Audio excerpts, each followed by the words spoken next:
कथयन्निह सर्वेषां त्रय्यन्तार्थं सुदुर्ग्रहम् स्तोत्रयामास योगीन्द्रः तं वन्दे यामुनाह्वयम् यत्पदाम्भोरुहध्यानविध्वस्ताशेषकल्मषः वस्तुतामुपयातोऽहं यामुनेयं नमामि तम्। नमो नमो यामुनाय यामुनाय नमो नमः। नमो नमो यामुनाय यामुनाय नमो नमः।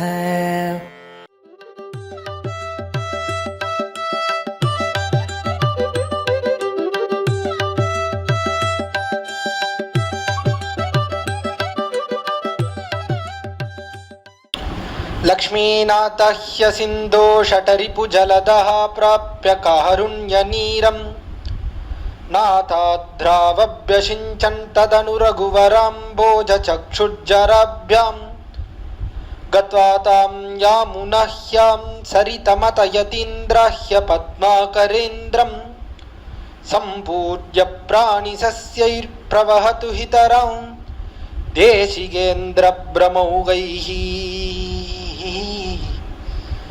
स्वादयन्निह सर्वेषां त्रय्यन्तार्थं सुदुर्ग्रहम् स्तोत्रयामास योगीन्द्रः तं वन्दे यामुनाह्वयम्। नमो नमो यामुनाय यामुनाय नमो नमः। नमो नमो यामुनाय यामुनाय नमो नमः। श्रीमत्यै विष्णुचित्तार्य मनोनन्दन हेतवे नन्दनन्दन सुन्दर्यै गोदायै नित्यमङ्गलम्। श्रीमते रम्यजामातृमुनीन्द्राय महात्मने श्रीरङ्गवासिने भूयात् नित्यश्रीर्नित्यमङ्गलम्।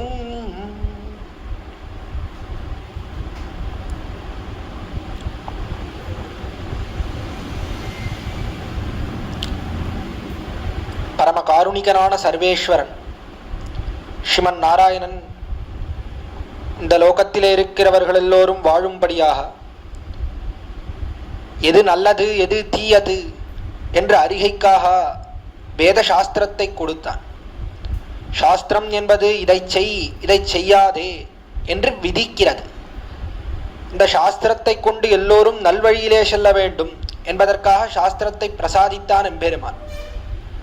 ஆனால் அந்த வேத சாஸ்திரமானது மறை என்று அர்த்தங்களையெல்லாம் மறைத்து தெரிவிக்கிறது.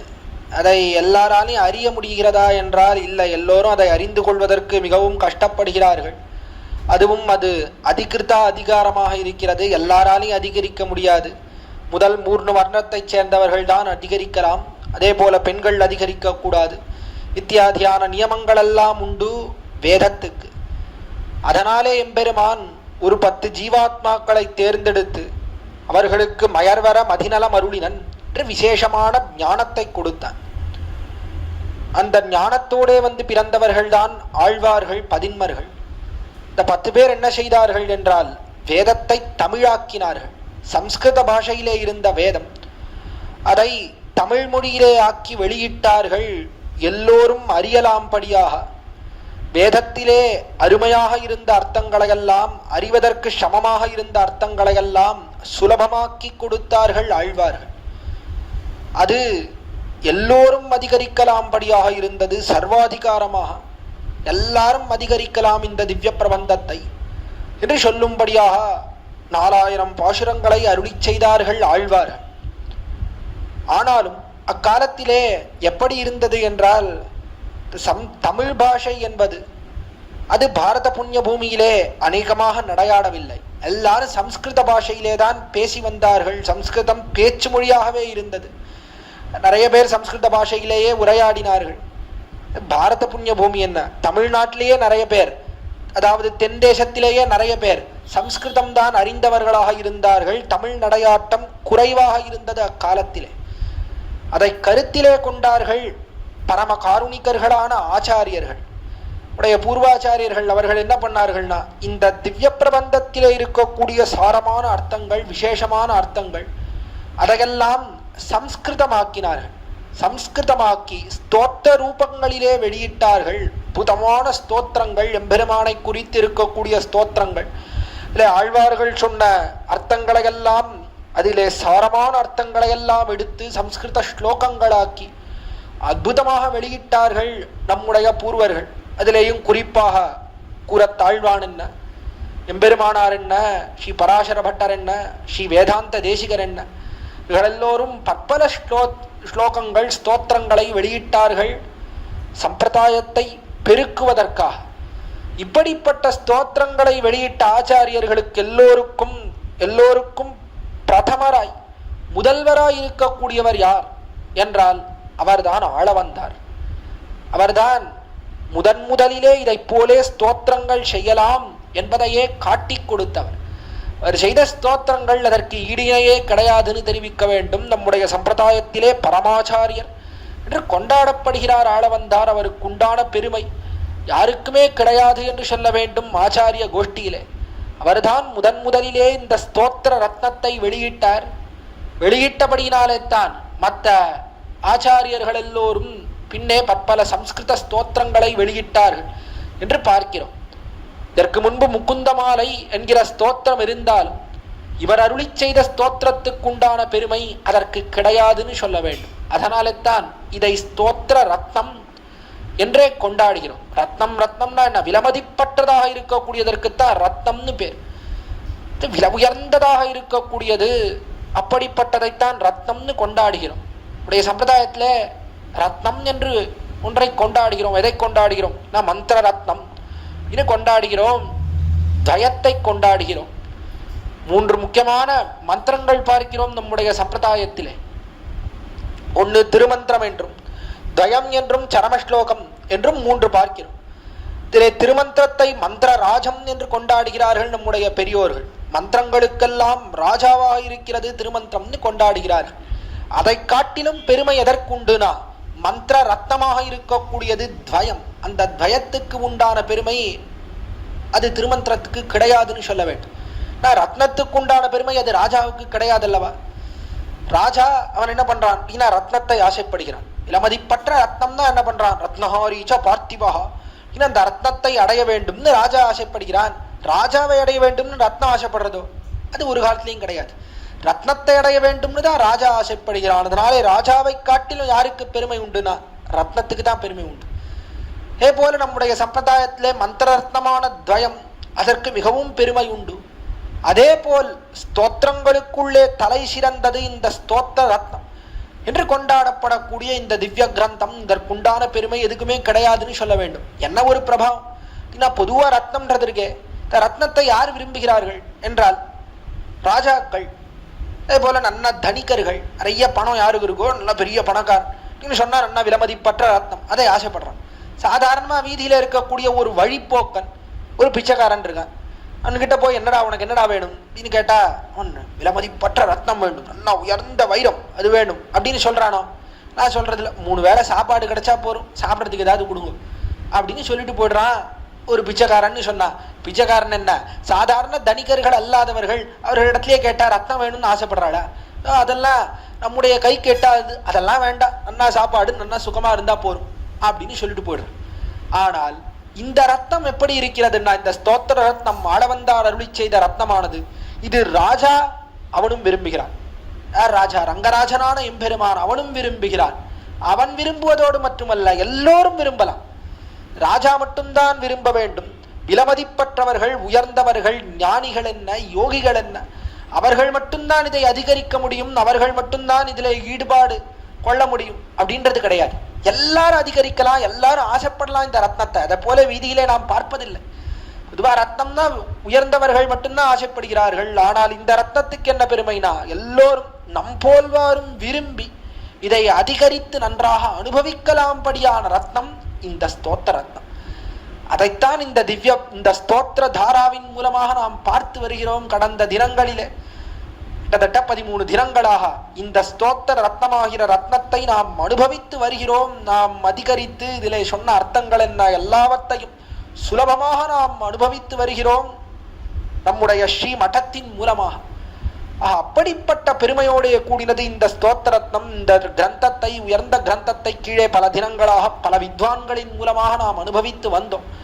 அதனுடைய சாத்துமறை பிரக்கிரியையாக அதனுடைய கடைசி 5 ஸ்லோகங்கள் 61 இருந்து 65 ஸ்லோகங்கள் பரியந்தமாக இன்றைய தினம் நாம் அனுபவிக்க இருக்கிறோம்.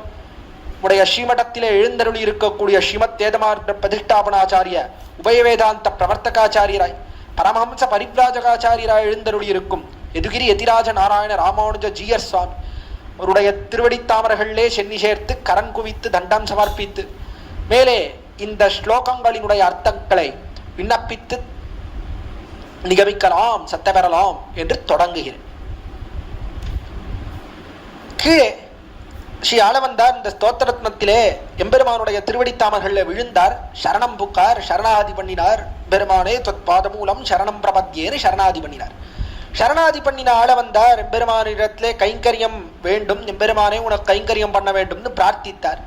பிரார்த்தித்து அதற்கு பலபடியாக கீழே நீ கிருபை செய்ய வேண்டும், உன்னுடைய கருணையை எனக்கு பொழிய வேண்டும், பாபத்தை பார்த்து என்னுடைய பாபத்தை பார்த்து தள்ளாமல் கிருபைக்கு விஷயமாக்க வேண்டும் என்றெல்லாம் பலபடியாக கீழே தெரிவித்து வந்தார்.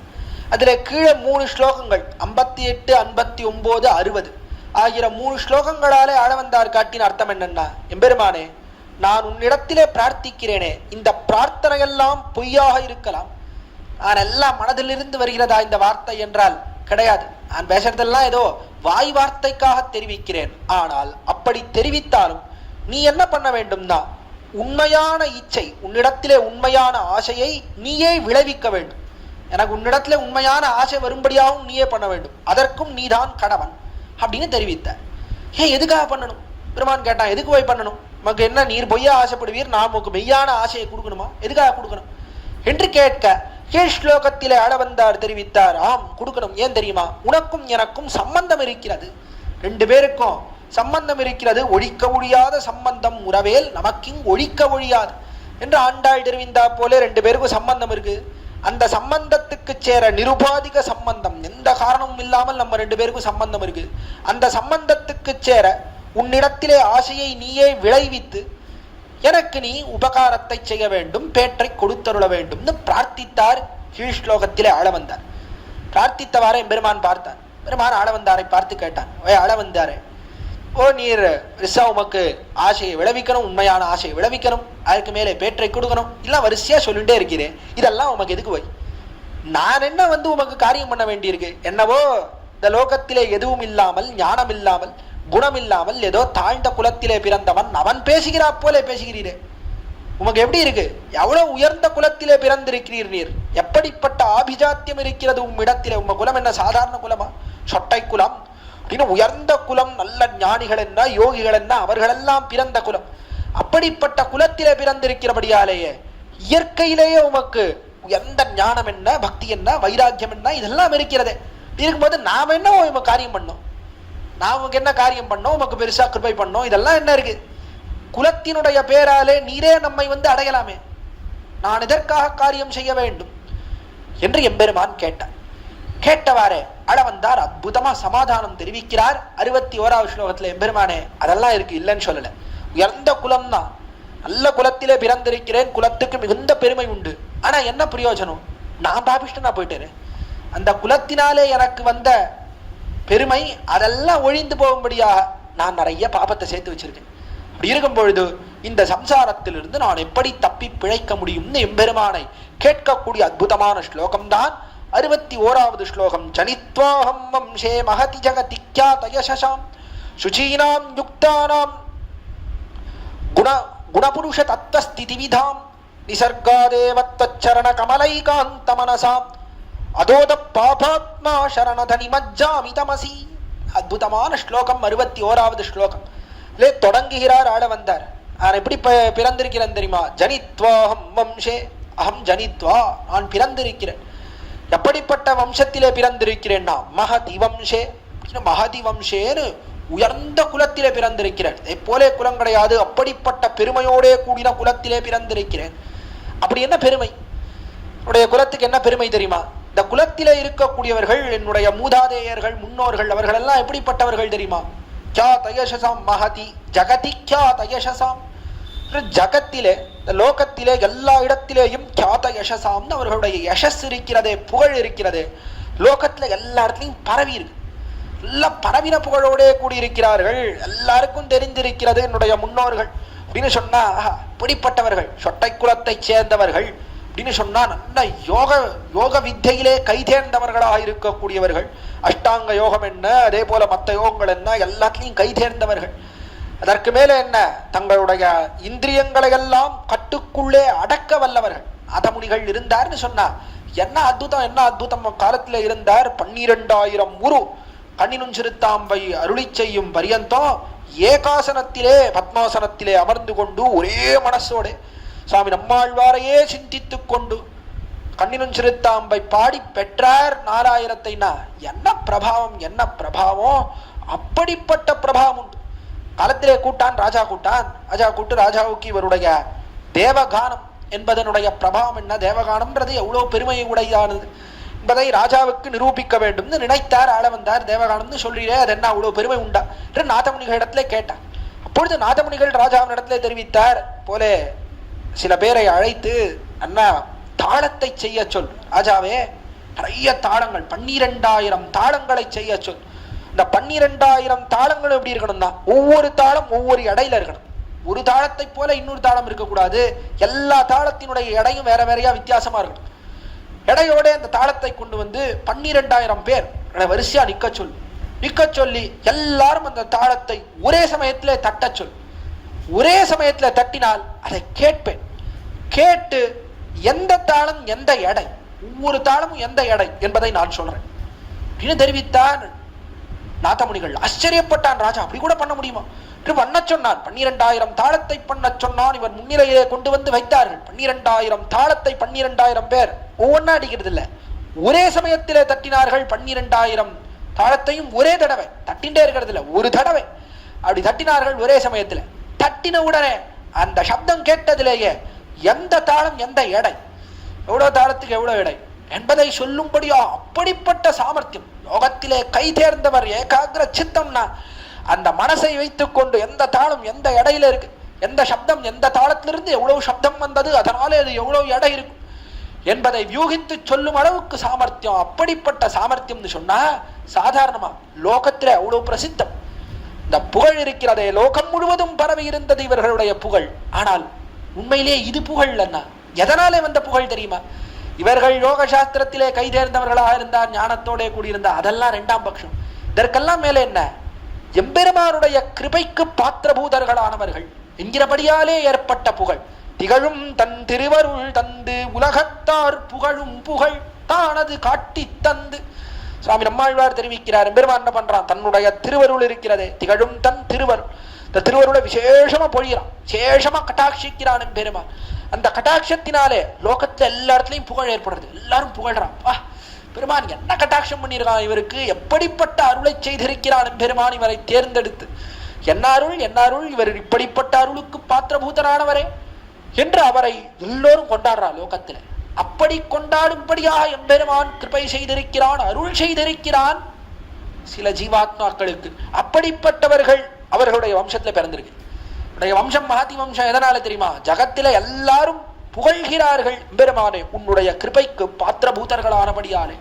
அப்படி உன்னுடைய கிருபைக்கு பாத்திரபூதர்களானவர்கள் என்னுடைய பெரியவர்கள். எதனால தெரியுமா? அப்படி கிருபைக்கு பாத்திரபூதர்கள் ஆனபடியாலே அவர்கள் எப்படி இருந்தா தெரியுமா? சுச்சீனாம் யுக்தானாம். சுச்சீனாம்னு பரிசுத்தர்கள், இந்த பரிசுத்தியோட கூடியிருந்தார்கள், தூய்மையோட கூடியிருந்தார்கள். எதனாலே பரிசுத்தி என்றால் இதர விஷயத்திலே நெஞ்சை வைத்தார்கள் என்பதே கிடையாது. எப்பொழுதும் எம்பெருமான் விஷயத்திலே நெஞ்சை உடையவர்கள், இதர விஷயத்திலே நெஞ்சு போனதே கிடையாது, சஞ்சலமே கிடையாது நெஞ்சிலே. அப்படிப்பட்ட பரிசுத்தி அவர்களுக்கு. இந்த பரிசுத்தியோடே கூடியிருக்கிறார்கள். சுச்சீனாம் யுக்தானாம். அதற்கு மேலே என்னன்னா யுக்தானாம் என்று எப்பொழுதும் எம்பெருமானோடே சேர வேண்டும். எம்பெருமானோட எப்போ சேர போறோம், எப்பொழுது அவனோட கூட போகிறோம் என்று அதையே நினைத்துக் கொண்டிருக்கிறார்கள். அவனோடே சேர வேண்டும் சேர வேண்டும்னு அதுதான் எப்பொழுதும் நெஞ்சில ஓடிண்டே இருக்கு. மாகவை குந்தம் காண்பதற்கு என் மனமேகம் என்னும் இராப்பகலின்னியே சுவாமி நம்மாழ்வார் தெரிவிக்கிறாரு.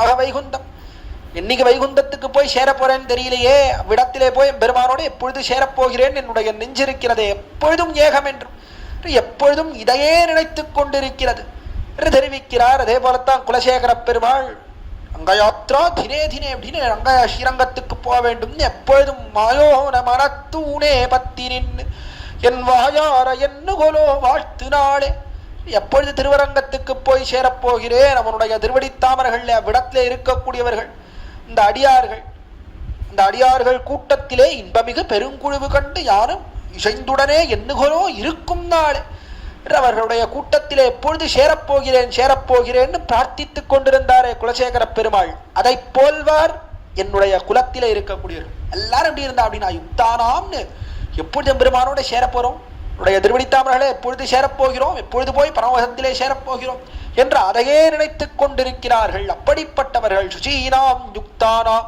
குணபுருஷ தத்த ஸ்திதிவிதாம்.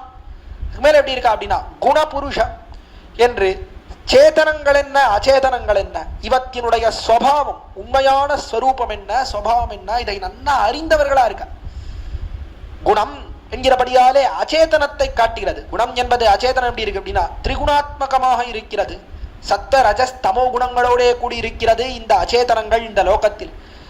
அப்படி திரிகுணாத்மகமான இந்த அச்சேதனங்கள் இதனுடைய ஸ்வரூபம் என்ன, இதனுடைய சுவாவம் என்ன, இது எப்படிப்பட்ட பதார்த்தங்கள், இது எப்படி இருக்கு, எப்படி எப்பொழுதும் நிலைத்திருக்கிறதா, இந்த பதார்த்தங்கள் எல்லாம் அழியக்கூடிய பதார்த்தங்களா இத்தியாதி இதனுடைய ஸ்வரூப சுவாவத்தை எல்லாம் நன்னா அறிந்தவர்கள்.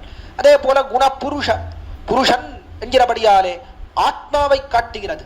ஆக ஆத்மா எப்படிப்பட்டவன், அவனுடைய ஸ்வரூபம் என்ன, எம்பெருமானுக்கு அடிமைப்பட்டவன் அவன், இத்தியாதிகள் எல்லாம் அவனுடைய ஸ்வரூபம் என்ன சுபாவம் என்ன, எப்படிப்பட்டவன் ஆத்மா, இதையெல்லாம் நன்ன கை தேர்ந்தவர்களா இருக்கிறார்கள். குணபுருஷ தத்துவஸ்திதி, இதனுடைய உண்மையான ஸ்திதி உண்மையான நிலை என்ன, தத்தம் தத்தம் என்ன உண்மையான நிலை என்ன, இதனுடைய உண்மையான ஸ்வரூப சுவாவங்கள் என்ன என்பதையெல்லாம் விதாம் என்று நன்னா அறிந்தவர்களா இருக்கக்கூடியவர்கள் என்னுடைய பெரியோர்கள்.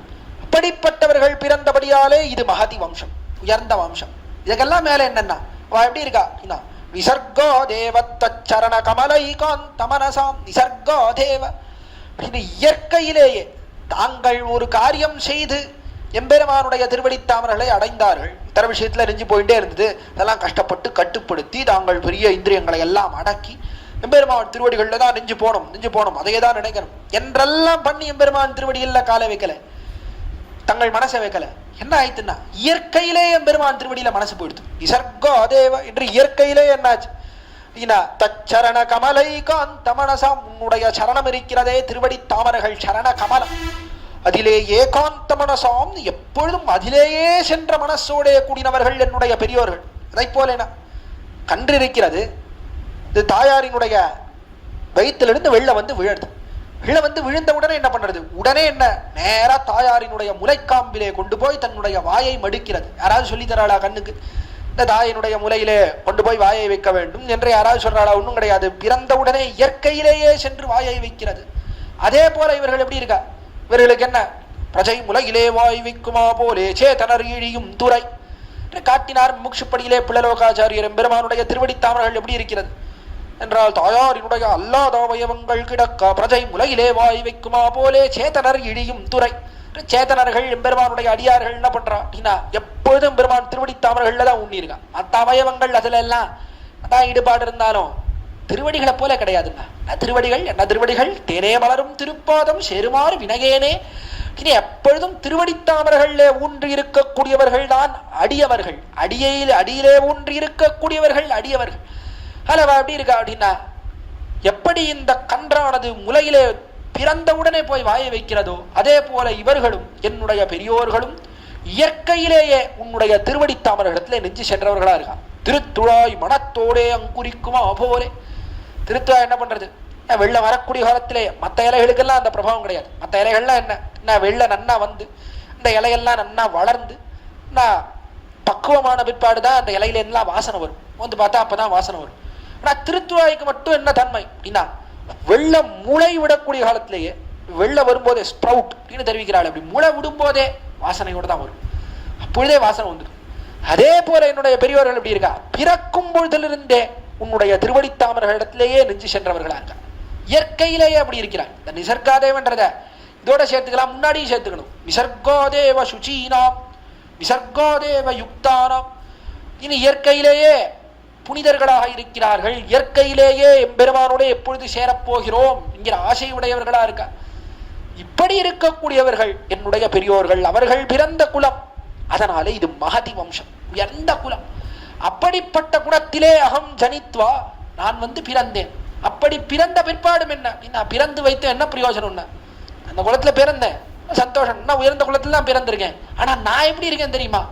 அதோ பாபாத்மா சரணத நிமஜ்ஜாமி தமசி பாபாத்மா. என்ன பாரு பெருமானே, இந்த குலத்துல பிறந்த வரைக்கும் சரி எல்லாம் சொல்லிட்டே வந்தார். சொல்லிட்டே வந்த உடனே பெருமான் கேட்டான், அதான் இருக்கே அளவந்தார், அப்புறம் என்ன தான் சொன்னேன், நானும் நல்ல குலத்துல பிறந்திருக்கீர், இதே குலத்துல நீர் வந்தவர், அதனால நீரும் நல்ல புனிதராக இருக்கக்கூடியவர், நல்ல ஞானத்தோட கூடினவர், அதனாலே நம்மை சேரலாமே, இதுக்கு மேல என்ன வேண்டும் அப்படின்னு நான் சொன்னேன் அப்படின்னு பெருமான். அளவந்தார் சொன்னார், அந்த குலத்தையே கெடுக்க வந்த கோடலிக்காம்பு நான் தான். குலத்துல இருக்கிறவா எல்லாரும் பெருமையோட இருக்கா, ஆனா என்ன பாரு பாபாத்மா.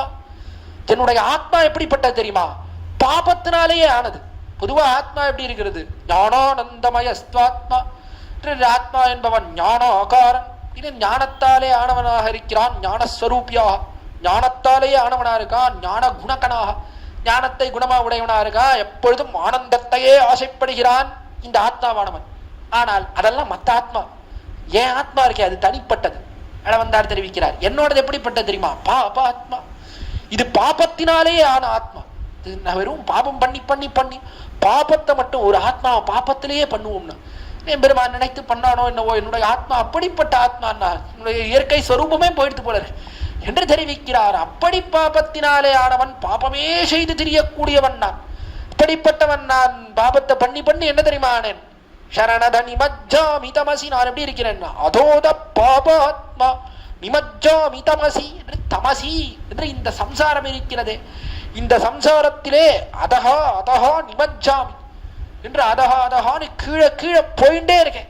நிமஜ்ஜாமி என்று இன்னும் அழுந்திக் கொண்டே இருக்கிறேன். இந்த சம்சாரத்திலே மேலும் மேலும் பாபத்தை சூழ்த்து கொண்டு சம்சாரத்திலேருந்து வெளியில வரணும்னு நினைக்கிறேன். இன்னும் சம்சாரத்துல பாபம் பண்ணி பண்ணி கீழே உள்ள போயிட்டே இருக்கேன். எப்படி வெளில வர போறேன்னு தெரியல. நின் பன்மா மாயப்பல் பிறவியில் படுகின்னையான் அழ்வார் தெரிவிக்கிறாரு. பன்மா மாயப்பல் பிறவி என்று இந்த பல் பிறவியிலே மீண்டும் மீண்டும் உள்ளே புக்கு திரிகிறேன், இருந்து வெளியிலே வர முடியலாமல் திரிகிறேன், வழி திகைத்து அலமருகின்றேன் என்கிறாரே ஆழ்வார். அதை போல தெரிவிக்கிறார் ஆளவந்தார். உள்ள முழுகிட்டேன். இதை கையை பிடித்து தூக்கதிருக்கிறதே எம்பெருமானே, என்னுடைய குலத்தினுடைய பெருமை அதென்ன, அதே போல உன்னுடைய நீர்மை என்ன, இது ரெண்டால தூக்கினாலும் தூக்க முடியாது போல இருக்கு. அவ்வளவு ஆழத்துக்கு போயிட்டேன். உள்ள இன்னும் சம்சாரத்துக்குள்ள அழுந்தி அழுந்தி பாபத்தை செய்து செய்து தாழ்ந்து விட்டேன். இப்படிப்பட்ட என்னை இதிலிருந்து மீட்க வேண்டும்னா யாரால மீட்க முடியும்னா சரணதா. அழைக்கிறார் எம்பெருமானை சரணதா என்றால் என்ன? வழிகாட்டும் அவனேன்னு அர்த்தம். எல்லாருக்கும் சரண்யனாக இருக்கிறாய் எம்பெருமானை, வழிகாட்டுகிறாய். என்ன வழி என்று காட்டி கொடுக்கிறாய் எம்பெருமானை. அப்படிப்பட்ட நீ என்ன பண்ணும்? எனக்கு வழிகாட்ட வேண்டும். ஆட்பாட் துளி தருவாய் கண்டு கொளென்னு. ஆட்பாட் துளி தருவாய் என்று யாருக்கு வழிகாட்டலாம்? யார் கிடைப்பா? யாராவது கிடைப்பாளா? யாரை எப்படி ரட்சிக்கலாம்னு காத்து கொண்டிருக்கிறாயே எம்பெருமானே, என்னை ரட்சிக்கணும். என்னை இந்த குழியிலிருந்து மீட்டு, சம்சாரமாகிற குழியிலிருந்து மீட்டு உன்னுடைய திருவடி தாமரையிலே சேர்த்துக் கொள்ள வேண்டும். இந்த குலத்திலே பிறந்தேன் என்கிறபடியாலே எனக்கு எந்த பெருமையும் இல்லை. குலத்திலே பிறந்து வைத்தும் மிகுந்த பாபத்தை செய்தவன் நான்.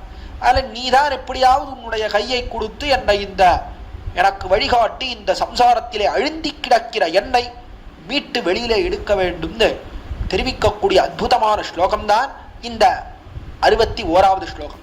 இந்த ஸ்லோகத்தை சொல்லி தலை கட்டினவாறு பெருமான் கேட்டார். நான் ஆள வந்தாரு, உன் குலத்துக்கு அவ்வளோ பெருமை சொல்லிட்டே வந்தீரே, இப்படிப்பட்ட பெருமை என்னோட மகதி வம்சம் அப்படின்னு இவ்வளோ பெருமை இருக்கு, அவ்வளோ பெருமை இருக்கு, இல்ல ஞானத்தோடைய கூடினவர்கள், பெருமானையே ஆசைப்படுபவர்கள் இப்படின்லாம் சொன்னீரே, இந்த குலத்தினுடைய பெருமை எல்லாம் தள்ளும்படியா அப்படி என்ன போய் பாபம் பண்ணீர்?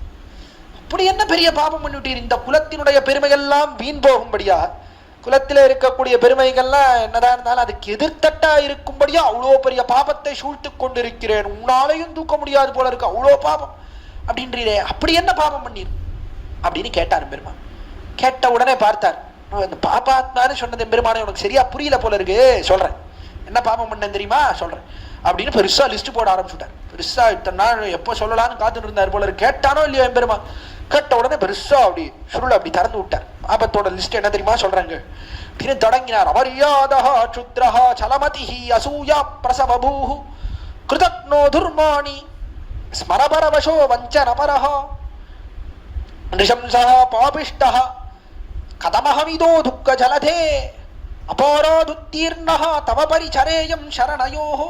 அற்புதமான ஸ்லோகம், 22வது ஸ்லோகம். அது தம்முடைய பாபத்தை எல்லாம் வரிசையா பெருசா பட்டியலிடுறார். எவ்வளவு பாவம் பண்ணியிருக்கேன் தெரியுமா, இன்னும் 10 விஷயம் சொல்றார். வரிசையா 10 விஷயம் சொல்ற, என்னென்ன பாவம் பண்ணேன், எப்படிப்பட்டவன் நான் என்று தெரிவிக்கிறார். என்ன பாவம் பண்ணேன் தெரியுமா நான் என்று தெரிவிக்கிறார். முதல்ல என்ன, அமரியாதா, நான் வேத மரியாதை அதற்கு புறம்பானவன். மரியாதை மரியாதை மரியாதைன்னா என்ன, வேத மரியாதை. வேதம் இதை செய் இதை செய்யாதேன்னு விதிக்கிறது. அது எதை செய்யாதேன்னு சொல்றதோ அதைத்தான் நான் பண்ணுவேன். அது எதை செய்யின்னு சொல்றதோ அதை நான் பண்ண மாட்டேன். நேர வேதம் என்ன சொல்றதோ அதுக்கு எதிர்த்தட்டாக பண்ணக்கூடியவன் நான். வேத மரியாதைக்கு புறம்பானவன். வேதம் என்ன சொன்னாலும் கேட்க மாட்டேன், அப்படிப்பட்டவன் நான்.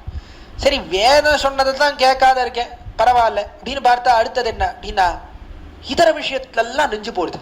அமரியாதா க்ஷுத்ரஹா, ரொம்ப தாழ்ந்தவனாயிருக்கிறேன். எதனாலே தாழ்ந்தவன் என்றால், வேதம் எதெல்லாம் ஹேயமான விஷயங்கள், தாழ்ந்த விஷயங்கள்னு வேதம் எதெல்லாம் சொல்றதோ அதுல எல்லாத்தையும் நெஞ்சு போடுது. எப்பொழுது அதிலேயே திரிந்து கொண்டிருக்கிறது நெஞ்சு. எந்த இதர விஷயத்தை எப்படி அனுபவிக்கலாம், இதை எப்படி அனுபவிக்கலாம், எப்படி சாப்பிடலாம், என்ன பண்ணலாம் அப்படின்னு எப்பொழுதும் இதர விஷயத்திலேயே மண்டி கிடக்கிறது என்னுடைய நெஞ்சு. அப்படிப்பட்ட க்ஷுத்ரன் நான், தாழ்ந்தவன் நான். இப்படி இருக்கேனே, அப்படிப்பட்ட இடத்துல யாராவது அழ வந்தாரே, இப்படி இருக்கீரே, இது தகுந்ததில்ல, அதான் இருந்தாலும் வேதத்துல இதெல்லாம் சொல்லியிருக்கு, வேதத்துல சொன்னபடி நடக்க வேண்டும், இதர விஷயத்துல நெஞ்சை செலுத்தக்கூடாது அப்படின்னு யாராவது சொன்னா, அவர்கள் சொல்வதை கேட்கும் அளவுக்கு என்னுடைய நெஞ்சில என்ன சொல்ற அப்படின்னு கொஞ்சம் காது கொடுத்து கேட்போம் அப்படின்னு என்னுடைய நெஞ்சானது நிற்கவே மாட்டேங்கிறது. அங்க இங்கேயும் ஓடிட்டே இருக்கு. ஒருத்தர் சொல்றதுல கேட்க வேண்டும், இவர் என்ன சொல்றாரு என்ன சொல்றாருன்னு கேட்போம். கேட்கிற அளவு கூட நெஞ்சு நிற்க மாட்டேங்குது. அதுக்குள்ள வேற ஏதோ ஒரு விஷயம், அத்தை சாப்பிடலாமா, நாளைக்கு என்ன சாப்பிட போறோம் அப்படின்னு வேற எதுலயோ போயிடுறது நெஞ்சு என்று தெரிவிக்கிறார். சலமதிஹி மரியாதா க்ஷுத்ரஹா சலமதிஹி என்று மனசு எப்படி இருக்கிறது, சஞ்சலத்தோடே கூடியிருக்கிறது. நின்னவோ நில்லா நெஞ்சின உடையேன் என் செய்கேன் நெடுவி சும்பளம். திருமங்கையாழ்வார் தெரிவிக்கிறாரே பெரிய திருமொழியிலே, நின்னவோ நில்லா நெஞ்சின உடைய. ஒரு விஷயத்துல நிக்க மாட்டேங்கிறது நான் நெஞ்சு. அங்க ஓடுறது இங்க ஓடுறது, இந்த விஷயம் அந்த விஷயம் மாத்தி மாத்தி ஒரு விஷயம் பண்ணும்போது அந்த விஷயத்துல நினைக்க மாட்டேங்கிறது. ஒரு விஷயத்தை அனுபவிச்சுட்டே இருக்கும்போது இன்னொரு விஷயத்துக்கு போயிடுது. அந்த விஷயம் அதை அனுபவிக்கலையே அதுக்கு போடுது. அத்தை போய் அனுபவிக்கும் போது இந்த விஷயத்துக்கு போயிடுது. மாத்தி மாத்தி ஓடிண்டே இருக்கு. யாராவது வேத சாஸ்திரத்தை சொன்னதை செய்ன்னு சொன்ன அதை காது கொடுத்து கேட்கிற அளவு கூட என் நெஞ்சில்லை. இப்படி சஞ்சலத்தோடே இருக்கிறது என்னுடைய மனசானது. காத்தை விட வேகமாக ஓடுகிறது என்னுடைய மனசானது. வாயோரிவ சுதுஷ்கிரகம் அப்படின்னு காத்தை கூட கட்டுப்படுத்திடலாம் போல இருக்கு. அர்ஜுனன் சொல்றான், காத்தை கூட கட்டுப்படுத்திடலாம் போல இருக்கு கண்ணா, என்னுடைய மனசை கட்டுப்படுத்த முடியல சொல்றான். அப்படி என்னுடைய மனசானது அங்கும் இங்கும் ஓடுகிறது திரிகிறதுன்னு தெரிவிக்கிறார் அளவந்தார் சலமதிஹி. இதுக்கெல்லாம் மேல என்னன்னா, இதெல்லாம் என்னோட குறை, எனக்கு குறை இருக்கு அப்படின்னு நான் நிறைய பாபத்தெல்லாம் பண்ணிட்டே இருக்கேன். வேதத்துல சொல்றதை ஒத்துக்கிறது இல்லை, எல்லா இதர விஷயத்துல ரெஞ்சி சொல்றது, இதெல்லாம் பண்ணி நான் குற்றத்தை சேர்த்து கொண்டா பரவாயில்ல. மற்ற பேர் அவ நன்னா இருக்காளே, அவளினுடைய குணங்கள் இருக்கிறதே நல்ல காரியங்கள், அதுல எல்லாம் என்ன குற்றம் கண்டுபிடிக்கலாம் அப்படின்னு அதுல போறது நெஞ்சு எடுத்து. நான் குற்றத்தை செய்யறது மட்டுமல்லாமல் அடுத்தவா அவ குணத்தை எல்லாம் எப்படி குற்றமாக சொல்லலாம் என்று நினைக்கிறது. அது எங்க தெரிகிறதுன்னா, அசூயா பிரசவபூஹு என்ற அசூயா என்ற அசூயை இருக்கிறதே. அசூயனா என்ன, பொறாமை. அந்த பொறாமைக்கு எப்படி இருக்கிறேன்னா பிரசவபூஹு என்ற அந்த பொறாமைக்கே பிறப்பிடமாக இருக்கிறேன், சோர்ஸ் தெரிவிக்கிறார்களே. எது பிறப்பிடம், எங்கிருந்து உற்பத்தி ஆறுது அந்த அசூயினா, என்கிட்ட இருந்தான். அசூயை பிறக்கிறதே என்கிட்ட பிறந்தது தான் மற்ற பேருக்கெல்லாம் போயிட்டு இருக்கு. அப்படி அவ்வளோ அசூயை அந்த அசூயினால என்ன பண்றேன், மற்ற பேருக்கு யாராவது குணம்னு சொன்னா, என்ன பெரிய குணம், அவரு பெரிய குணமா, அவருக்கு இந்த தோஷம் இருக்கு அந்த தோஷம் இருக்கு என்றெல்லாம் சொல்றதெல்லாம் எதனால அப்படின்னா அசூயினால. எல்லாம் வருகிறதெல்லாம் பொறாமையினாலே வருகிறது. ஆச்சரியம். சங்கல்ப சூரியோதயம்னு வேதாந்த தேசிகன் அற்புதமான ஒரு கிரந்தம் எழுதுகிறார். அற்புதமா அது ஒரு டிராமா. எல்லாம் இந்த டிராமாவில் என்ன நடக்கிறது, நிறைய கேரக்டர் ஒருத்தர் வருவா. அந்த டிராமாவில் வரக்கூடியவர்கள்லாம் என்ன பேசுவது என்ன, அதற்கு மேலே அவர்கள் பல பல காரியங்களை செய்வதென்ன அப்படி ஒரு டிராமாவாக எழுதியிருக்கிறார். இந்த சங்கல்ப சூரியோதயத்தை நாடகமாக எழுதியிருக்கிறார் ஸ்ரீ வேதாந்த ஆசிரியர். அப்படிப்பட்ட அந்த சங்கல்ப சூரியோதயத்துல ஒரு கேரக்டர் யார் அப்படின்னா அசூயை, பொறாமை, ஒவ்வொரு குணங்களும் ஒவ்வொரு கேரக்டர். ஒவ்வொருத்தர்கள் அவ்விடத்துல ஒவ்வொரு புருஷர்கள், அந்த புருஷர்கள் அந்த குணங்களே ஒரு புருஷர்களாகி பேசினால் எப்படி இருக்கும் என்று அற்புதமா ஸ்லோக வடிவில் எழுதியிருக்கிறார். அதுல அசூயை என்பது அவள் ஒரு புருஷி, அவள் ஒரு பெண் பிள்ளை. அசூயை என்பவள், அந்த அசூயை என்பவள் பேசுகிறாள். இடத்துல யாரை வேணா கொடுங்கோன்னா, யாரை காட்டுங்கள், எப்படிப்பட்ட குணவானை காட்டுங்கள், அவர் இடத்துல நான் குற்றத்தை கண்டுபிடிச்சிடுவேன். இப்படிப்பட்ட சாமர்த்தியம் உண்டு. யாருக்கு என்ன குணம் சொன்னாலும் நான் அவகிட்ட தோஷத்தை கண்டுபிடிப்பேன், அது என்னுடைய சாமர்த்தியம் அப்படின்னு சொல்லிட்டு அசூயை சொன்ன உடனே யாரோ ஒருத்தர் கேட்டா இடத்துல என்ன தோஷத்தை கண்டுபிடிச்சிடுவேன்னு சொல்றையே, ராமன் இடத்துல தோஷத்தை கண்டுபிடிக்க முடியுமா? அவனை போலே குணவான் கிடையவே கிடையாது. குணத்துக்கே ஒரு இருப்பிடம் ராமன் தான்.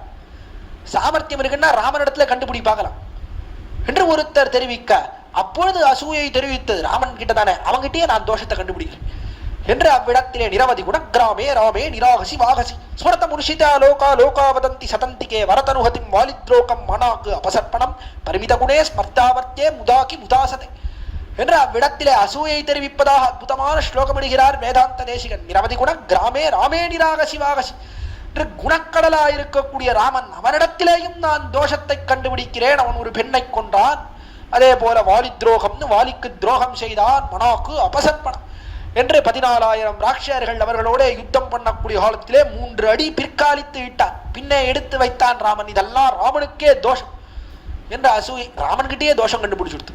மற்ற பேர்கிட்ட நம்முடைய அசூயை இந்த லோகத்திலே இருக்கக்கூடிய ஒரு இடத்துல தோஷம் கண்டுபிடிக்கிறதுக்கு சொல்லணுமோ, அதுதான் அசூயினுடைய தன்மை. யார் எந்த குணத்தை சொன்னாலும் அதுல தோஷத்தை கண்டுபிடிக்கும். அதெல்லாம் உண்மையிலேயே ராமனுக்கு தோஷம் அண்ணா, அதெல்லாம் தோஷம் கிடையாது.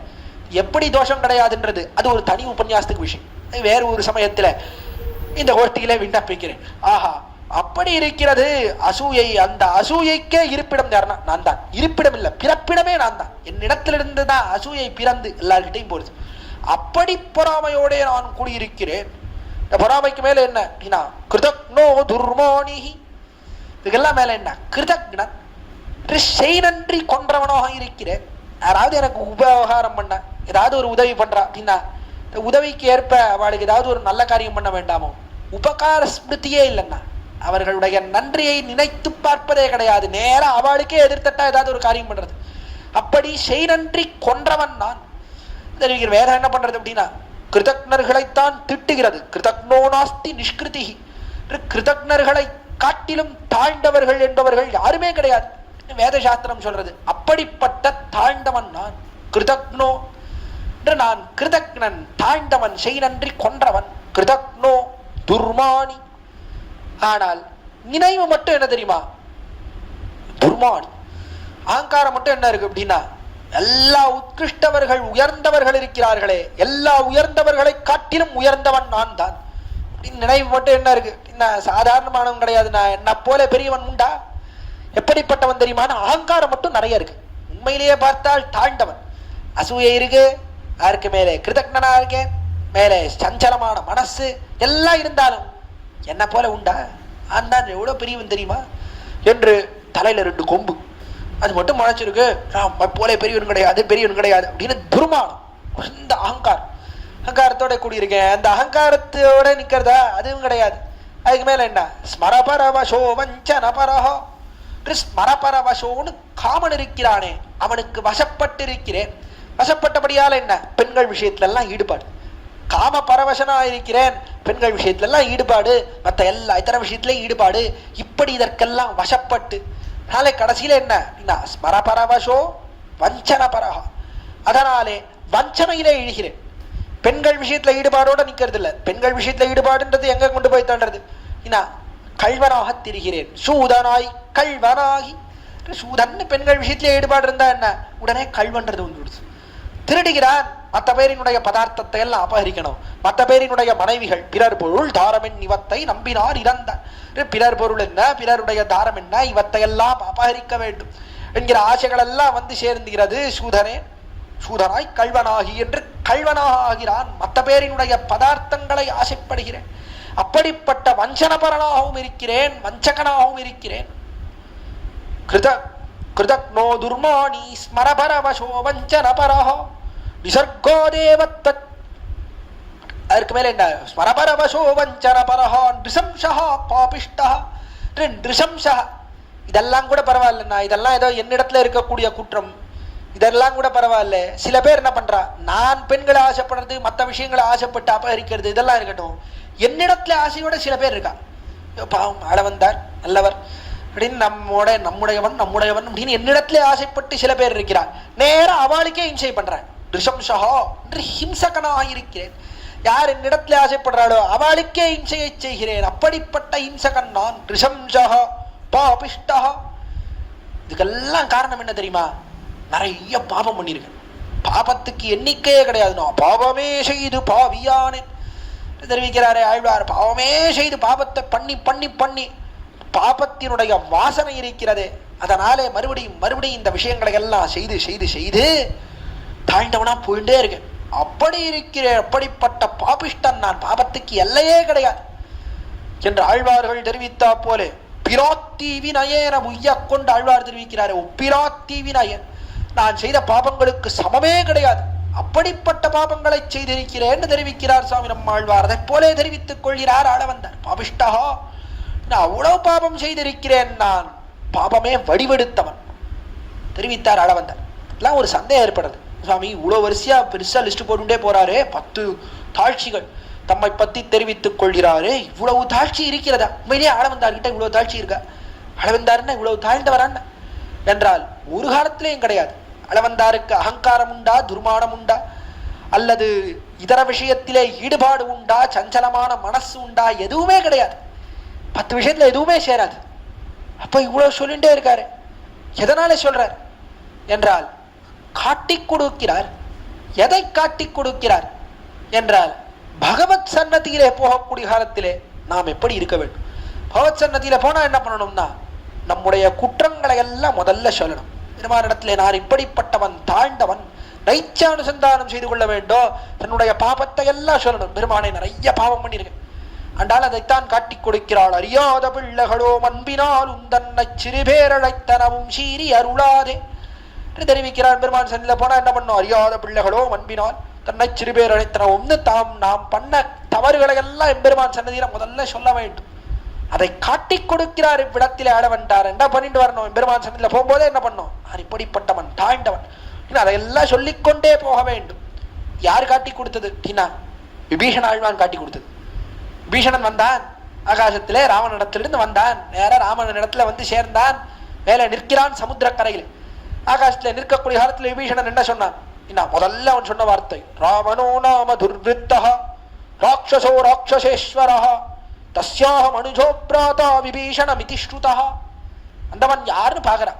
தன்னை பத்தி முதல்ல சொல்லிக்கணும். Self introduction சொல்றாள்.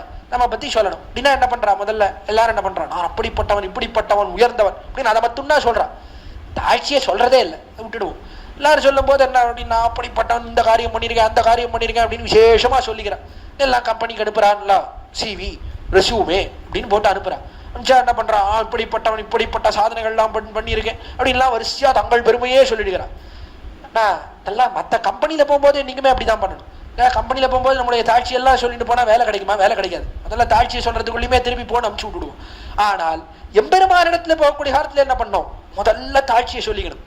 எப்படி ஒரு வைத்தியனிடத்திலே போனால் முதல்ல நாம் செய்த தப்பு என்ன, தவற பண்ணேன், என்னத்தை சாட்டேன், அதனால வைத்த வலிக்கிறது, இன்னும் முதல்ல நாம் பண்ண தவறையெல்லாம் சொல்லணுமோ, அதை போல மருத்துவனா நின்ற மாமணி வண்ணனிடத்திலே செல்லக்கூடிய காலத்திலே முதல்ல என்ன பண்ணணும்னா நாம் செய்த பிழைகளை எல்லாம் தெரிவித்துக் கொள்ள வேண்டும். நம்முடைய குறைகளை எல்லாம் முன்னிட்டு அவன் காலில விட வேண்டும்.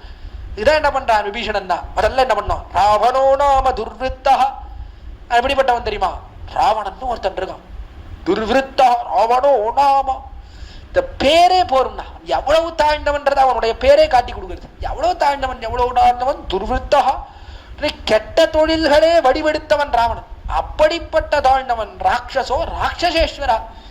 இதுக்கு மேல என்னன்னா கொடுந்தொழில் செய்யக்கூடிய ராட்சசர்கள் அவர்களுக்கெல்லாம் தலைவன். இவனே ஒரு ராட்சசன், இவனே தாழ்ந்த பயன். அதற்கு மேலே தாழ்ந்தவர்களுக்கெல்லாம் தலைவன் வேற கேட்கணுமா? அப்படிப்பட்ட தாழ்ந்தவனுடைய தம்பி நான். தஸ்யாக மனுஜோ பிராதா அனுஜா. ஏன்னா அவன் எந்த வயிற்றிலிருந்து வந்தானோ அதே வயிற்றிலிருந்து நானும் வந்தேன். அப்படிப்பட்ட தாழ்ச்சி அவனோடே ஒரு குடல் துணுக்கு உண்டு. அப்படிப்பட்ட தாழ்ச்சியோடைய கூடின நான் விபீஷணம் இதி ஸ்ருதா, விபீஷணன் அப்படின்னு பேர் பெற்றவன் நான் வந்திருக்கிறேன் சொல்லிக்கொண்டு தன்னை பத்தி சொல்லிக்கும் போது என்ன சொன்னான் அப்படின்னா, முதல்ல தாழ்ச்சி எல்லாம் சொல்லிட்டான். தாழ்ந்த ராவணன், அவனுக்கு பின் பிறந்தவன், அவனைப் போலவே நானும் தாழ்ந்தவன், அப்படிப்பட்ட விபீஷணன் வந்திருக்கிறேன், என்னை சேர்த்துக் கொள்ள வேண்டும்னு பிரார்த்தித்தான். அதை தான் காட்டி கொடுக்கிறார் ஆழ்வார். ஆள வந்தார் விடத்திலே எம்பெருமான் சண்டையில போனா என்ன பண்ணோம், தாழ்ச்சி எல்லாம் சொல்லணும். இப்படிப்பட்ட அமர்யாதா க்ஷுத்ரஹ சலமதிஹி அசூயா பிரசவபூஹு கிருதக்னோ துர்மாணி ஸ்மரபரவசோ வஞ்சனபரஹ நிசம்சஹ பாபிஷ்டா, 10 விஷயம் சொல்லி எல்லாத்தையும் சொல்லி எம்பெருமான் காலிலே விழ வேண்டும் என்பதை காட்டி கொடுக்கிறார் ஆள வந்தார். அப்போ என்ன ஆள வந்தார் சொல்றதெல்லாம் பொய்யா சுவாமி, பொய்யா சொல்றாரா என்றால் இது ஒரு காலத்திலேயும் பொய்யாக ஆகாது. ஏன் பொய்யாக ஆகாது? ஒரு காரணம், அளவந்தார் தம்முடைய கீழ் ஜென்மங்கள் அதையெல்லாவற்றையும் நினைத்து தெரிவிக்கிறார். இந்த ஜென்மம் உயர்ந்த ஜென்மம், இருந்தாலும் கீழே எவ்வளவு ஜென்மங்கள் பிறந்திருக்கிறோம், அந்த ஜென்மங்கள்லாம் எப்படி இருந்தோமோ தெரியலையே என்றல்லவா ஆழ்வார்கள் அவர்களும் தங்களை பற்றி பேசிக்கொள்கிறார்கள். மாறி மாறி பல பிறப்பும் பிறந்து கீழ் ஜென்மங்கள் எல்லாம் எப்படி பிறந்து இதர விஷயத்திலே மண்டி கிடந்தேன், அப்படிப்பட்டவன் வந்திருக்கிறேன் ஆழ்வார்கள் தெரிவிக்கிறார்கள். அதே போல ஆள வந்தார் என்ன கீழ் ஜென்மங்களை எல்லாம் நினைத்து தெரிவிக்கிறார். அதனால இது பொய்யாகாது. இன்னொரு காரணம் என்னன்னா, இதெல்லாம் எதுக்காக சொல்றாருன்னா நமக்காக சொல்றார். வெறுமா ஆள வந்தார், போங்கோ பெருமாள் சன்னதிக்கு போங்கோ, போய் உங்க இடத்துல இருக்கிற குற்றத்தை எல்லாம் சொல்லிக்கோங்க பெருமாள் முன்னிலையில அப்படின்னு சொன்னா நாம் என்ன பண்ணுவோம் அப்படின்னா, நேராக பெருமாள் சன்னதியில போவோம். போயிட்டு ஆள வந்தார் இடத்துல இருக்கிற குற்றத்தை எல்லாம் சொல்றார். யோசிச்சு பார்த்தா எந்த குத்தமுமே தோண மாட்டேங்கிறது. நம்ம ரொம்ப நல்லவரா இருந்துட்டோம், பிறந்ததுல இருந்தே ஒரே நல்லவரா இருக்கும், எந்த குத்தமுமே வர மாட்டேங்கிறது. சரி போ, அது ஆள வந்தாருக்கு சொல்லிக்கிறார் போல இருக்கு, நமக்கு சேராது போல இருக்கு, இருக்கிற வாழ்க்கை தான் சொல்லணும் போல இருக்கு, நமக்கு ஒன்றும் கிடையாது போல இருக்கு அப்படின்னு நினைச்சுன்னு திரும்பி வந்துடுவோம். அதனால என்ன அப்படின்னா, கோயில்ல ஏதாவது பிரசாதம் கொடுத்தாடா போறோம் அப்படின்னு வாங்கிட்டு திரும்பி வந்துடுவோம். அதனால ஆள வந்தார் என்ன பண்ணார்னா, இவாளுக்கு சொல்ல தெரியாது, இவா சொல்ல வேண்டியது நாமே சொல்லிடுவோம். இந்த ஸ்லோகத்தை அப்படியே மனப்பாடம் பண்ணிட்டு நேரா போட்டோம், கோயில போயிட்டு இந்த ஸ்லோகத்தை அப்படியே சொல்லட்டும், இவாதான் சொல்றா, இந்த 10 குறைகளையும் சொல்றான் நினைத்து எம்பெருமான் இவர்களுக்கு கிருபையை பண்ணுவன் என்று நினைத்து ஆள வந்தார் என்ன பண்றார், நாம் சொல்ல தெரியாது என்கிறபடியாலே நமக்கு சொல்லிக் கொடுக்கிறார் விடத்திலே ஆள வந்தார். இதெல்லாம் நமக்கு பொருந்தும் அல்லவா? இந்த ஜென்மத்திலே பொருந்தும், இந்த ஜென்மத்திலே பொருந்தலனாலும் கீழ் ஜென்மங்கள்ல கட்டாயம் பொருந்தும். நாம் பண்ணாத பாபமே கிடையாது, எல்லா பாபத்தையும் பண்ணியிருக்கோம், அவ்வளவு ஜென்மங்கள் பிறந்திருக்கிறோம், அதனாலே கட்டாயம் பொருந்தும். நமக்கு சொல்ல தெரியாது என்கிறபடியாலே ஆள வந்தார் சொல்லிக் கொடுக்கிறார் இந்த ஸ்தோத்திரத்தின் மூலமாக. இந்த பாபத்தை எல்லாம் சொல்லிக் கொள்கிறார். இந்த பாபத்தோட கூடி இருக்கேன், இந்த பாபத்தை பண்ணினபடியாலே எப்படி இருக்கேன் அப்படின்னா, கதமஹமிதோ துக்க ஜலதேஹே அபாராது உத்தீர்ணா, எப்படிப்பட்டவன் அபாராது துக்க ஜலதேஹே, அபாராதுன்னு எல்லை காண முடியாத இந்த துக்க கடல் இருக்கிறதே, துக்க ஜலதேஹே, இந்த துக்க கடல் எப்படி இருக்குன்னா எல்லையே இல்லைன்னா. எவ்வளவு காலம் சம்சாரத்தில பிறவி எப்படி இருக்கிறது, அனாதி, ஆரம்பமும் இல்லை முடிவும் இல்லை, பிறந்து மாறி மாறி பிறந்துட்டே இருக்கு. அப்படிப்பட்ட இந்த துக்க கடல் பார்த்தாலே பயங்கரமா இருக்கு. அப்படிப்பட்ட இந்த துக்க கடல் இருக்கிறதே, இந்த துக்க கடல்ல இருந்து யார் என்ன தூக்க போறாரு? அபாராது துக்க ஜலதேஹே உத்தீர்ணஹா என்று இந்த துக்க கடல் எல்லை காண முடியாத இந்த துக்க கடல் இருந்து தூக்கக்கூடியவர்கள் யார்? யாரால தூக்க முடியும்? பெருமானால தான் தூக்க முடியும். நினைத்தால் தான் துன்பக் கடல் புக்கு வைகுந்தன் என்பதோர் தோணி பெறாதுழல்கின்றேன் தெரிவிக்கிறாளே. இந்த துன்பக் கடல் இருக்கிறது, இந்த துன்பக் கடல் இருந்து தூக்க வேண்டும்னா யாரு? பெருமான் தான். வைகுந்தன் என்பதோர் தோணி, வைகுந்தன் எப்படி இருக்கும், பெரிய தோணின்னு பெரிய போட், பெரிய கப்பலாக இருக்கிறான். கப்பல் எப்படி இருக்கு? 2 கரையும் தொட்டு கொண்டிருக்கிறது, சம்சாரத்தையும் நேரே பரவதத்தையும் தொட்டு கொண்டிருக்கக்கூடிய பெரிய படகு. அந்த படகிலிருந்து இந்த துக்க கடலிலிருந்து நம்மை மீட்க வேண்டும் எம்பெருமான். அவன் மீட்டால் தான் முடியும். வந்தார் கேட்கிறார், யார் மீட்க போறான்னு தெரியலையே, எப்படி இதிலிருந்து வெளியே வரப்போகிறேன்? அபாராது உத்தீர்ணா தவபரி சரேயம் சரணயோஹோ, சரணயோஹோ பெருமானே, தவபரி சரேயம் சரணயோஹோ, எம்பெருமானே உன்னுடைய திருவடி தாமர்கள் இருக்கிறதே, உன்னுடைய சரணங்கள், அந்த திருவடி தாமர்களே சரணயோகோ என்று எப்பொழுது பரிசரேயம் என்று எப்பொழுது நான் கைங்கரியம் செய்ய போகிறேன், எப்பொழுது அந்த திருவடிகளுக்கு கைங்கரியம் பண்ணணுமே, கதம் எப்பொழுது பண்ண போகிறேன் என்று தெரிவிக்கிறான். நிசம்சகா பாபிஷ்டா கதமஹமிதோ என்று அகம் கதம், எப்படி பண்ண போகிறேன், எப்பொழுது பண்ண போகிறேன்னு தெரியலையே, உன் திருவடிகளுக்கு கைங்கரியம் பண்ண வேண்டாமா? இந்த கடலிலிருந்து துன்பக் கடலிலிருந்து எப்படி வெளில வந்து உன்னுடைய திருவடிகளோ எப்படி இருக்குன்னா நித்தியசூரிகள் அவர்கள் சேவிக்கக்கூடிய திருவடித்தாமர்கள், அவர்கள் கைங்கரியம் பண்ணக்கூடிய திருவடித்தாமர்கள். அப்படிப்பட்ட திருவடித்தாமர்களுக்கு நித்திய சம்சாரியா இந்த சம்சார சாகரத்திலே அழுந்தி இருக்கக்கூடிய நான் எப்படி கைங்கரியம் பண்ண போறேன்னு தெரியலையே, எப்படி வெளியிலே வரப்போகிறேன், கைங்கரியம் பண்ண போகிறேன்னு தெரியவில்லை. அதனாலே நீதான் என்னை பிடித்து தூக்க வேண்டும். குலத்தினுடைய பெருமையால என்னை தூக்க முடியாது, அவ்வளவு பாபம் பண்ணிவிட்டேன். அதனால இந்த கடலில் இருந்து நீதான் தூக்க வேண்டும் என்று தெரிவிக்கிறார். இந்த கடல்ல அழுந்தி கிடக்கிறேன், எப்பொழுது உனக்கு கைங்கரியம் செய்ய போகிறேன்னு தெரிவித்து தலை கட்டக்கூடிய அற்புதமான ஸ்லோகம்தான் 62வது ஸ்லோகம். ஸ்லோகத்துல என்னன்னா, என்னுடைய பாட்டனார் ரசமாக ஒரு சரித்திரம் தெரிவிப்பார். ஒருத்தன் ஸ்ரீரங்கத்துல நம்பெருமாளை சேவிக்க வேண்டும்னு போயிடுதான். பெரிய பெருமாள் நம்பெருமாள் அவரை சேவிக்க வேண்டும்னு போயிருந்தான். அப்பொழுது ஸ்ரீரங்கத்துல திரு அத்தியன உற்சவம், ராப்பத்து உற்சவம் நடந்துட்டு இருந்தது. பெருமாளை சேவிக்கணும்னு போனா திருமாமணி மண்டபம், அற்புதமா மண்டபம், ஆச்சரியமா மண்டபத்துல என்ன தோரணங்கள்லாம் கட்டியிருக்கா.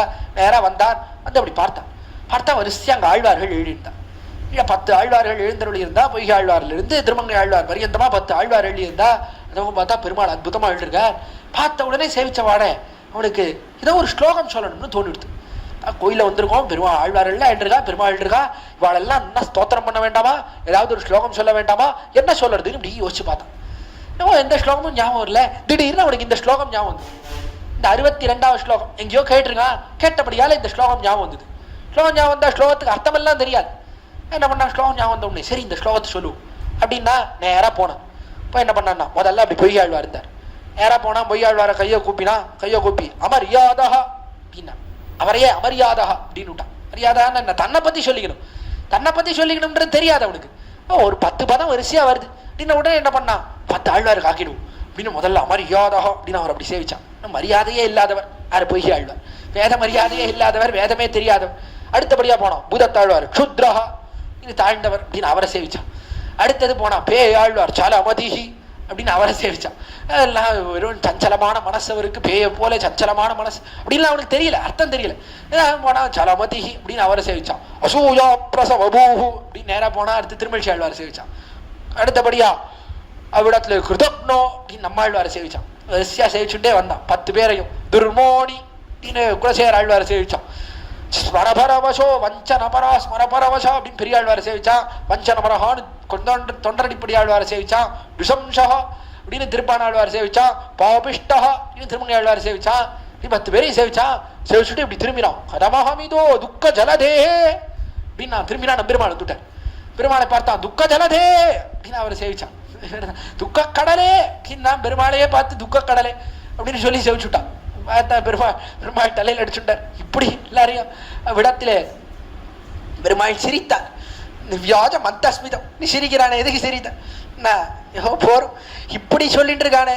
எல்லா ஆழ்வார்களையும் அமரியாதா க்ஷுத்ரஹா அப்படின்னு திட்டின்னு இருந்தான்னா துக்க கடல்ல இருக்காத வேற எந்த கடல்ல இருப்பான், துக்க கடல்ல தான் இருப்பான்.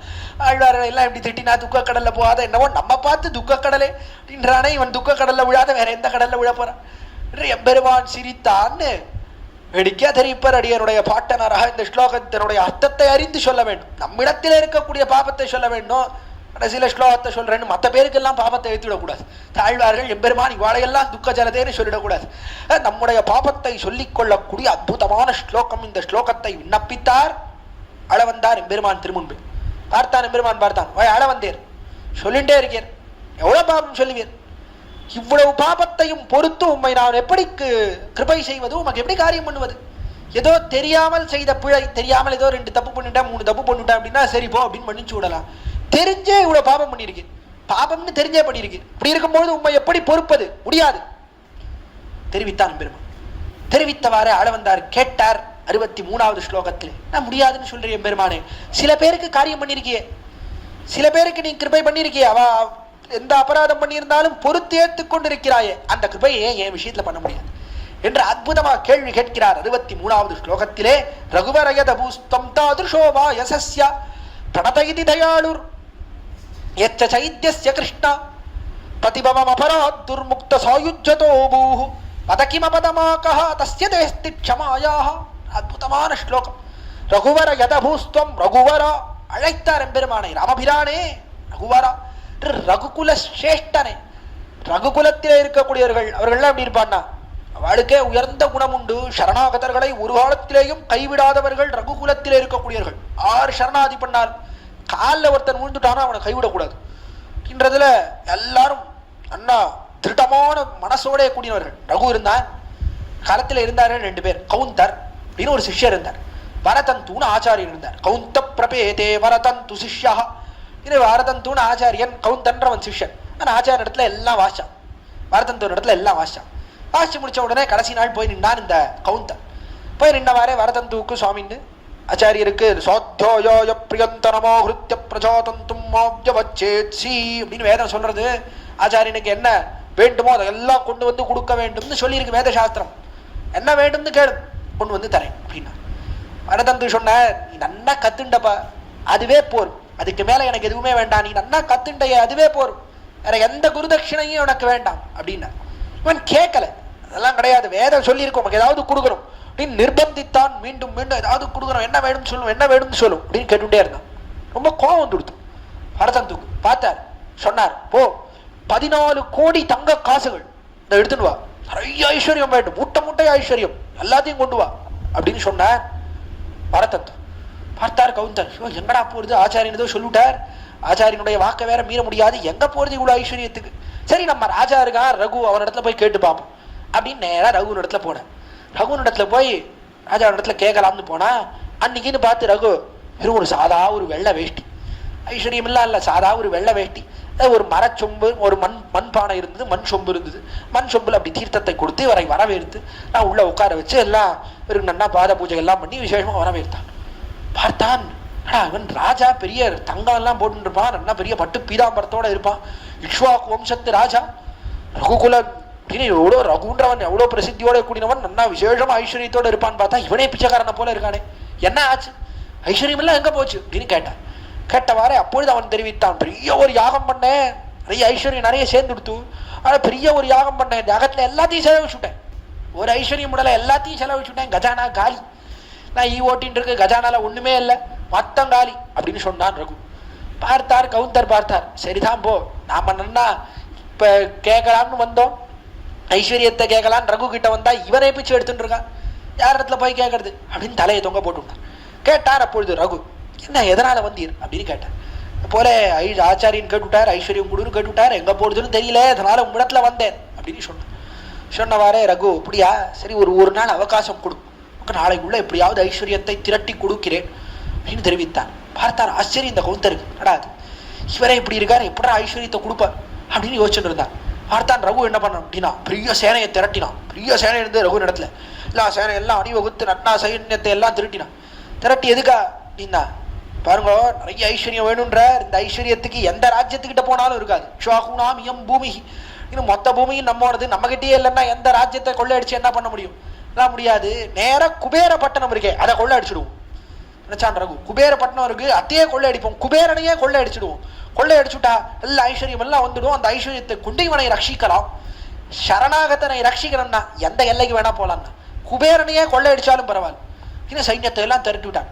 இந்த செய்தி காதுல விழுந்தது குபேரனுக்கு. ஐயோ என்னடா அது, இந்த ரகு இவன் மேல கொள்ளையடிக்க போறேன்றான், நம்ம கிட்ட இருக்கிற ஐஸ்வர்யம் எல்லாம் இவன் கொள்ளையடிச்சான்னு அப்புறம் நம்ம பேர் ஏற்கனவே கெட்டு போயிருக்கு, இதற்கு மேல இவன் கொள்ளையடிச்சான்னா பேர் மொத்தமா போயிடும் போல இருக்கு, அதனால இவன் கொள்ளையடிக்கிறதுக்கு முன்னாடி நாமே ஐஸ்வர்யத்தை கொடுத்துடுவோம். அன்று ராத்திரியோட ராத்திரியா பெரிய ஸ்வர்ண மழையை பொழிந்து ரகுவினுடைய கஜானா மொத்தத்தையும் ரொப்பிட்டான். கார்த்தால யுத்தத்துக்கு போனது கிளம்பினா ஓடி வந்தான், கஜானாவை பாத்துக்கிறவன் காவலாளி ஓடியே வந்தான். ராஜா பெரிய ஆச்சரியம் நடந்துடுத்தோ, பெரிய ஆச்சரியம் நடந்தது அப்படின்னா, என்னதான் நடந்தது கேட்டான் ரகு. கேட்ட காலத்துல போய் தெரிவித்தான், கஜானாவை காத்தால திறந்து பார்த்தேன், சும்மா சுத்தம் பண்ணி வைக்கலாம், நல்லா தூசி எல்லாம் தட்டலாம் அப்படின்னு திறந்தா பூர்ணமா தங்க காசுகள் நிறைந்திருக்கிறது, எங்கு பார்த்தாலும் ஐஸ்வர்யம் நிறைஞ்சிருக்கு, அவ்வளவு ஐஸ்வர்யம் வந்துடுத்து அப்படின்னு சொன்னான். அந்த காவல்காரன் ஆச்சரியப்பட்டான், ரகு அப்படியா அப்படின்னு உடனே கவுந்தரை கூட்டான், நடந்தது தெரிந்து கொண்டான் ரகு. பிற்பாடு கவுந்தரை கூட்டான், எல்லா ஐஸ்வர்யத்தையும் கொடுத்துட்டான். கவுந்தர் இல்ல வேண்டாம் வேண்டாம், 14 கோடி ஆச்சாரியன் எவ்வளவு கேட்டாரோ அது மட்டும் போரும் அப்படின்னா, அதெல்லாம் கிடையாது, மொத்தமா உம்மோட தான், உமக்காக வந்த ஐஸ்வர்யம் உமக்கு தான், மொத்தமா கொடுத்தான். பிற்பாடு தனக்கு வேண்டியதை வைத்துக் கொண்டு கவுந்தன் மீதியை திரும்பி கொடுத்தான். விருத்தாந்தம் பார்க்கிறோம். இப்படி சரணாகதி யாராவது பண்ணா கட்டாயம் ரட்சிக்க வேண்டும் இருக்கக்கூடியவர்கள் ரகு என்ன, அதற்கு மேலே சிபி என்ன, இவர்கள் எல்லாம் இப்படி இருக்கக்கூடியவர்கள். அப்படிப்பட்ட குலம் ரகுகுலம். அந்த ரகுகுலத்திலே இருக்கக்கூடிய மற்ற பேர் சரணாகதர்களை ரட்சிக்காளே, அவளுக்கெல்லாம் ஒன்றும் போராதுன்னா, அவள்லாம் பாபிஷ்டர்கள், என்ன ரட்சித்தா ஒன்றும் பிரயோஜனம் இல்லை என்று சொல்லும்படியா சரணாகதனை ரட்சிக்கக்கூடியவன் ராமன். அதனாலே ரகுவரான்னு தெரிவிக்கிறார். ரகுகுலத்திலே சிரேஷ்டன். என்ன சிரேஷ்டன்னா, ரகுகுலத்திலே பிறந்த மற்ற எல்லாருமே ஒன்றும் பிரயோஜனம் இல்லைன்னா என்ன ரட்சிக்கிறார்? அவர்களெல்லாம் பாபிஷ்டர்களோ தாழ்ந்தவர்களோ என்று சொல்லும்படியாக சிரேஷ்டன் சரணாகதர்களை ரட்சிக்கக்கூடியவன் ராமன். இப்படி அல்லவா நீர் வந்து பிறந்தீர், அப்படி யார ரட்சித்தீர் அப்படின்னா ரகுவர யதபூஸ்தம் துவம். நீர் என்ன பண்ணீர் அப்படின்னா தாதுருஷோ வாயசஸ்யா தாதுருஷோ என்ற அந்த காக்கை இருக்கிறதே, வாயசஸ்யான அந்த காக்கை, அந்த காக்கை அந்த செயலை செய்த காக்கை எவ்வளவு ஒரு தகாத செயலை செய்தான். இந்திரனுடைய பிள்ளை ஜெகந்தன் என்பவன் ஒரு காக்கையினுடைய வடிவை எடுத்துக் கொண்டு வந்து நீரும் பிராட்டியும் சித்திரக்கூட்ட பர்வதத்திலே எழுந்தருளி இருக்கக்கூடிய காலத்திலே சீதா பிராட்டியினிடத்திலே ஆசை கொண்டான். அதனாலே அவளுடைய மார்பிலே விரணத்தை உண்டு பண்ணினான், மார்பை பிராண்டினான் அந்த காக்கை. அப்படிப்பட்ட தகாத காரியம், வாயாலே சொல்லத்தகாத காரியம், அதை செய்த அந்த காக்கை இருக்கிறானே தாதுருஷோ வாயசஸ்யா. அப்படிப்பட்ட காக்கை என்ன பண்ணீர் அப்படின்னா பிரணதைதி, அந்த காக்கை சரணாகதன். காக்கையானது ஓடித்து பிராட்டியினுடைய மார்பிலே பிரணத்தை உண்டு பண்ணினான். பிராட்டியாலே பொறுக்க முடியாதபடியாலே ராமனை எழுப்பினாள் சீதா பிராட்டி. எடுத்தான் யாரடாவன் 5 தலை நாகத்தோடே விளையாடுவது என்று சொல்லிக்கொண்டு விட்டான். பிரம்மா பிள்ளை எடுத்தான், பிரம்மாஸ்திரத்தை அபிமந்திரித்தான், விட்டான். துரத்தித்து பிரம்மாஸ்திரமானது காகாசுரனும் எல்லா இடத்துக்கும் போனான். சபித்ராச்ச பரித்யக்தா சுரைச்ச சமரிஷிபிஹி த்ரீன் லோகான் சம்பரிக்ரம்யா தமேவ சரணம் கதா. எல்லா இடத்துலையும் தெரிந்தா, யாரும் ரட்சிக்கவில்லை. கடைசியில் என்னாச்சு? எத்திசையுமுடனோடி இழைத்து விழும் காகம் போல் அத்திகிரி அருளாளர் அடைக்கல நான் புகுந்தேனே இருக்கிறாரே வேதாந்த தேசிகன் அடைக்கல பதிகத்திலே, அடைக்கலப்பத்திலே தெரிவிக்கிறார். அப்படி ஓடினான், கடைசியில இழைத்து போனான், விழுந்தான் காகாசுரன். விழுந்த இடம் ராமாசிரமா இருந்தது, ராமனிட இடமா இருந்தது. பார்த்தாள் சீதா பிராட்டி, ராமன் இப்படி மேல பார்த்துட்டே இருந்தான். விட்ட என்னடா ஆச்சு, காக்க போச்சு போச்சு, ஆளையே காணோம், எங்க போச்சு அப்படின்னு இப்படியே ஆகாசத்தை பார்த்துட்டே இருந்தான் ராமன். அதுக்குள்ள சீதை என்ன பண்ணான்னா கீழே பார்த்தா. இந்த காக்கையானது ராமனுக்கு காலை நீட்டி கொண்டு வந்து விழுந்தது. சீதா பிராட்டி பார்த்தா அந்த காக்கையை திருப்பிட்டான். திருப்பி காக்கையினுடைய தலையும் ராமனுடைய காலும் சேரும்படியா ஒழிச்சுட்டான்.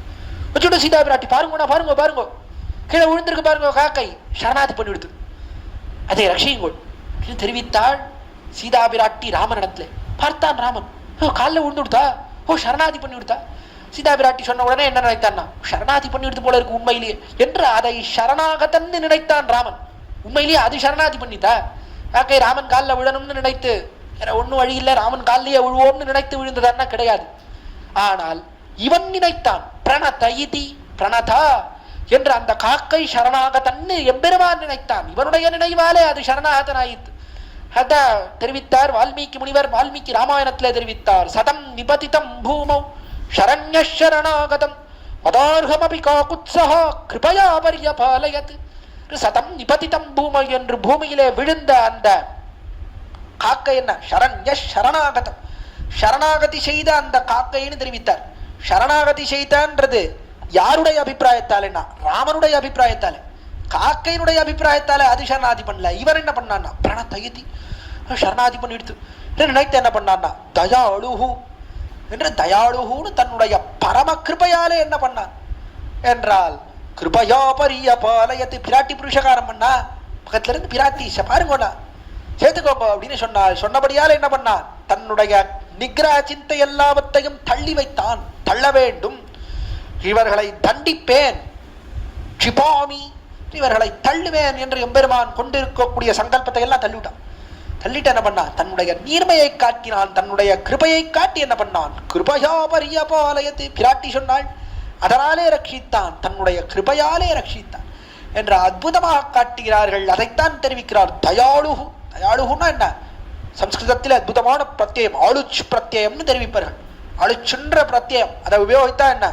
எப்பொழுதும் அதோடய கூடியிருக்கிறான்னு அர்த்தம். தயாளுஹு அப்படின்னு சொன்னா என்ன? எப்பொழுதும் தயோடையே கூடியிருக்கான். காகாசுரன் விஷயத்துல மட்டும் இல்ல, ராமன் தயை இல்லாமல் இருந்தான்றது கிடையவே கிடையாது. அது காக்கையினுடைய விஷயமா இருக்கட்டும், ராவனுடைய விஷயமா இருக்கட்டும். ராவணன் விஷயத்துல என்ன? எப்படியாவது ராவணனை ரட்சிக்க வேண்டும்னு தான் ராமனும் எவ்வளவோ காரியம் பண்ணி பார்த்தான். ராவணன் அதுக்கு மசியல. காகாசுரன் அவன் தன்னுடைய இழைத்து போய் காலிலே விழுந்தபடியாலே பெருமான் என்ன பண்ணான்? ரட்சித்தான். காக்கை வதார்கமபி காகுட்சா என்று வதிக்கத்தக்க காக்கையை பெருமான் என்ன பண்ணான்? வதிக்காமல் தன்னுடைய கிருபையாலே ஒரு கண்ணை மட்டும் போக்கி விட்டான். அப்படிப்பட்ட தயை அல்லவா உம்முடையது. தயாளுஹு ச அபூத். முதல் வரியோட சேர்த்துக்கணும். ரகுவர யதபூஸ்த்வம் தாதுஷோ யத் அபூஹு. எம்பெருமானே நீ எப்படி இருந்தா என்றால் தயாளுஹு அபூஹு யத் என்று நீ மிகுந்த தயையோடே கூடினவன் அல்லவா, அருளோடே கூடினவன் அல்லவா. அப்படிப்பட்ட நீ எனக்கு காரியம் பண்ண மாட்டியா? வந்தார் கேட்கிறார். நான் பாப்பம் பண்ணிட்டேன்னா காரியம் பண்ண மாட்டேன்றியே, காக்கைக்கே காரியம் பண்ணவன் நீ எனக்கு காரியம் பண்ண மாட்டியா என்று ராமனை பார்த்து கேட்டார். இது இருக்கட்டும்னா இது முதல் அவதாரம். அடுத்த அவதாரத்தை பத்தி தெரிவிக்கிறேன். அதுல என்ன பண்ண நீனா சைத்திய கிருஷ்ணா. கிருஷ்ணா கிருஷ்ணனை அழைத்தார். அடுத்து முக்த கிருஷ்ணா. கண்ணா கிருஷ்ணா நீ எப்படி இருக்கிறாய் அப்படின்னா, சைத்தியஸ்யா சேதி வம்சத்திலே பிறந்தவன் சிசுபாலன். சிசுபாலன் விஷயத்திலே நீ காரியம் செய்தாயே. சிசுபாலன் எப்படி இருந்தான்? சிசுபாலன் என்பவன் பிறக்கக்கூடிய காலத்திலே 3 கண்களோடே பிறந்தான், 4 கைகளோடே பிறந்தான். அந்த சிசுபால் பிறந்த காலத்தில் ஆகாசத்துல ஆகாசவாணி அது சொல்லிடுது. அது எப்பவும் யாராவது ஒன்று பிறந்தா ஏதாவது ஒன்று சொல்லிட்டு போயிடும். அது ஆகாசத்துல பெருசா ஒரு சப்தம் கேட்டது. இந்த குழந்தை யார் ஒருத்தன் தொட்டு இந்த குழந்தையினுடைய அதிகமான அங்கங்கள் எல்லாம் குறைகிறதோ அப்படிப்பட்டவனாலே தான் இந்த குழந்தைக்கு சாவு, அப்படிப்பட்டவன் இந்த குழந்தையை கொல்லுவான்னு சொல்லிட்டு போயிடுது. அடுத்தா தாயார், ஐயோ யாரடா நம்ம குழந்தைய கொல்ல போறான் தெரியலையேன்னு வரவாள்ல அந்த குழந்தையை தூக்கி பார்க்கறான். 4 கை இருக்கே நடா இந்த குழந்தை, நீ தூக்கி பார்க்கறா. யார் தூக்கினாலும் அந்த குழந்தையினுடைய கைகள்லாம் குறையவே இல்லை. அப்பொழுது அவ்விடத்துக்கு வந்தான் கண்ணன். கண்ணன் அவன் உறவினனாக இருக்கக்கூடியவன். அவன் வந்தான் சொந்தக்காரனா இருக்கக்கூடியவன். நான் தூக்குறேனே அப்படின்னு குழந்தையை தூக்கினா குழந்தைக்கு இருக்கக்கூடிய அங்கங்கள்லாம் மறைஞ்சு கொடுத்து பார்த்தாள் தாயார். கண்ணா நீயா கொல்ல போற என் குழந்தைய? கொல்லாதடா கண்ணா, கொண்டாதடா என் குழந்தைய அப்படின்னு சொன்ன உடனே அவன் சொன்னான், கவலைப்படாதீங்க, குழந்தைய கொல்ல மாட்டேன், ஒன்றும் பண்ண மாட்டேன் குழந்தைய.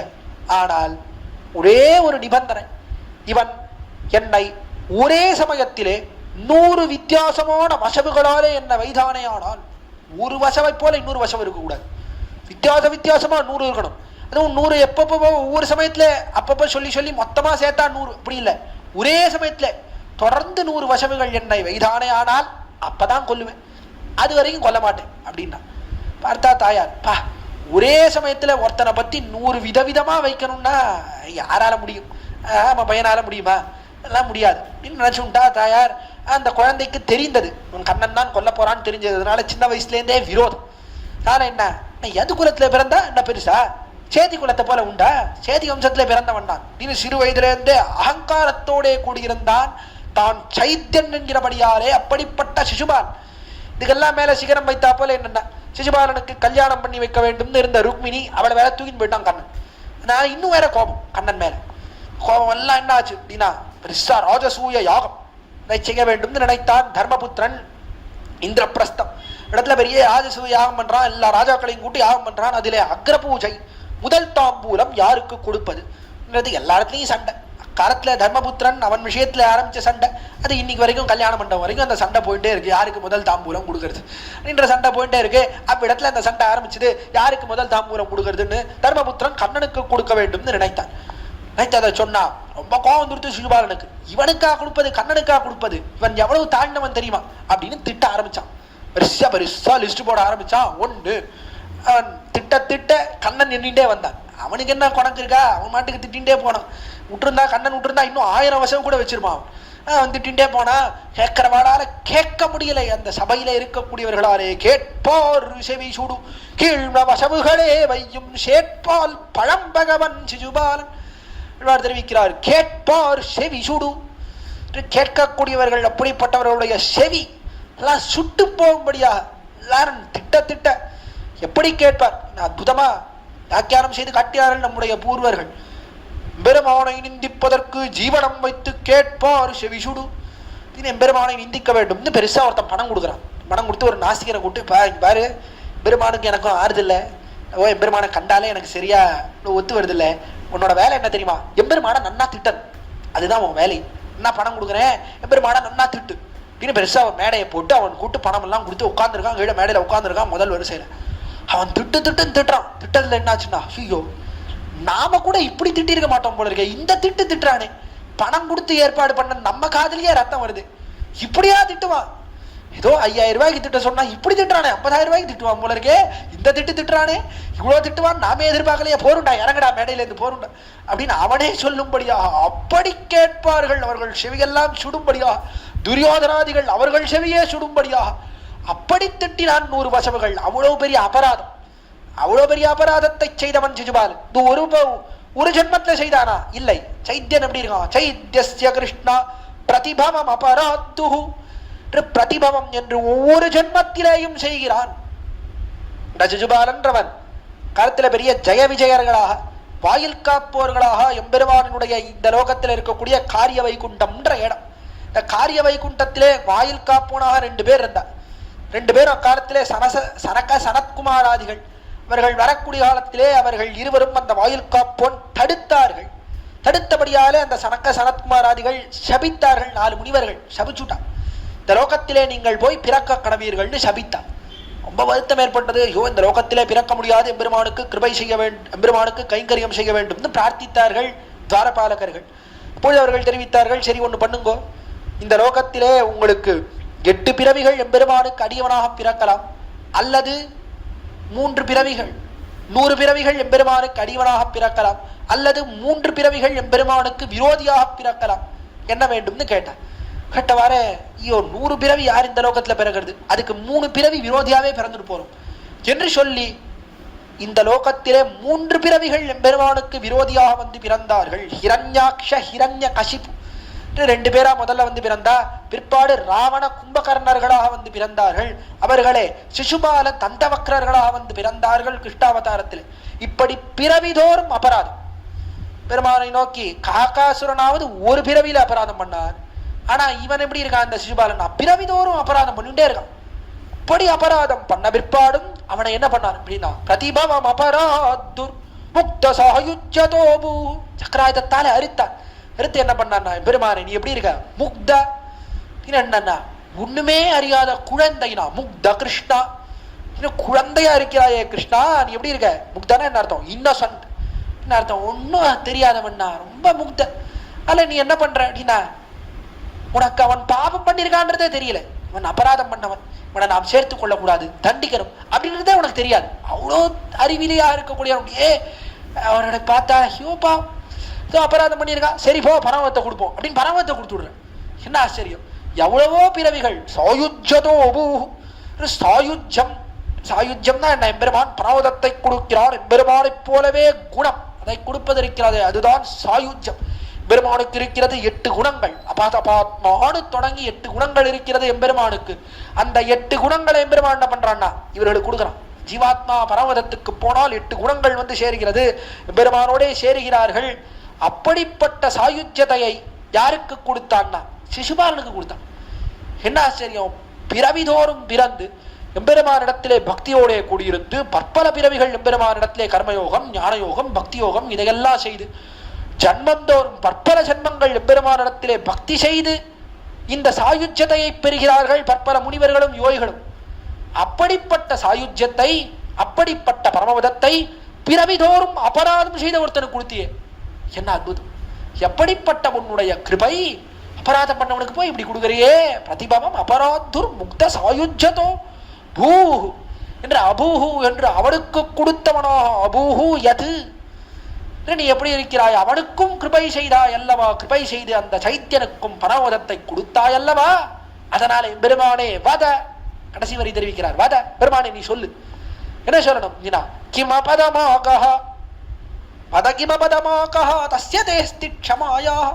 பெருமானே உன்னுடைய க்ஷமை இருக்கிறதே, க்ஷமா குணம், பொறுக்கக்கூடிய பொறுமைன்ற குணம் இருக்கிறதே, அந்த குணத்துக்கு அடங்காத அபராதம்ன்றது ஏதாவது உண்டோ? தே தஸ்யதே க்ஷமாயாக கிம் அபதம் ஆகஹ அஸ்தி வத கேட்கிறார் ஆள வந்தார்.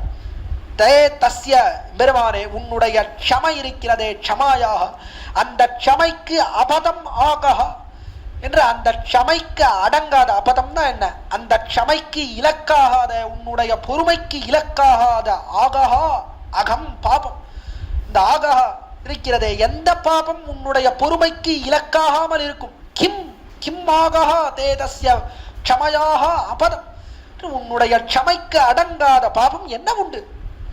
காகாசுரனையே பொறுத்தாய், சிசுபாலனையே பொறுத்தாய்ன்னு சொன்னா இந்த லோகத்துல ஏதாவது பாபம் உண்டான? உன்னுடைய பொறுமைக்கு அடங்காத பாபம் என்பது ஏதேனும் உண்டோ? நீ பொறுப்பதற்கு ஏதேனும் குறை உண்டோ? எல்லாத்தையும் பொறுக்கக்கூடிய சாமர்த்தியம் அல்லவா உன்னுடையது. அதனாலே சொல்லு வத பெருமானே, நீ சொல்லு, நான் பாபம் பண்ணியிருக்கேன் கிருப பண்ண மாட்டேன்றையே. உன்னுடைய அபராத சகத்துவம், அபராதங்களை பொறுக்கக்கூடிய தன்மைக்கு அடங்காத பாபம் ஏதேனும் உண்டோன்னு கேட்கிறார் சுவாமி நம்மாழ்வார போல. நம்மாழ்வார் அதைத்தான் கேட்கிறார். அஞ்சிரை மடனாராயின்ற பதிகம் முதல் பத்திலே 4ஆம் திருவாய்மொழி, தம்முடைய திருவாய்மொழியில அதிலே கேட்கிறார். என் பிழைத்தாள் திருவடியின் தகவினுக்கென் ஒருவாய் சொல், என் பிழைக்கு விளங்கிளியே யான் வளர்த்த நீயழையே. கிளியை தூது அனுப்புகிறார் சுவாமி நம்மாழ்வார், போய் சொல்லு, விடத்துல போய் சொல்லு. என் பிழை கொப்பது போல பணிவாட இருகின்ற என் பிழையே நினைந்தருளி அருளாத திருமாலார்க்கு. பெருமான் என்ன பண்றான்? என்னிடத்துல பாவம் இருக்கிறது, இந்த ஆழ்வார் பாவம் பண்ணிருக்க அப்படின்னு நினைச்சுட்டு வரமாட்டேங்கிறான் போல இருக்கு. அவனிடத்துல போய் கேள். என் பிழைத்தாள் திருவிடியின் தகவினிக்கென் ஒருவாய் சொல். அப்படி என்ன பாவம் பண்ணிவிட்டான் பெருமானே? உன்னுடைய தகவு இருக்கிறதே, உன்னுடைய க்ஷமை இருக்கிறதே, பொறுமை, அபராத சகத்துவம், அதற்கு மீறின பாவம் என்ன? ஏதாவது பாவம் இருக்கா? அப்படி என்ன பாவம் பண்ணிவிட்டா என்னுடைய பெண்பிள் என்று போய் கேள். கிளியே, இந்த பராங்குஷ நாயகி அப்படி என்ன பாவம் செய்தாள்னு போய் கேள்வி தெரிவித்து அனுப்புகிறார். அதே கேள்வியை கேட்கிறார் அளவந்தார் பெருமானத்துல. பெருமானே சொல்லு, சர்வஜன் தானே நீ, எல்லா ஞானமும் உடையவன் அல்லவா, சொல்லு பார்க்கலாம்.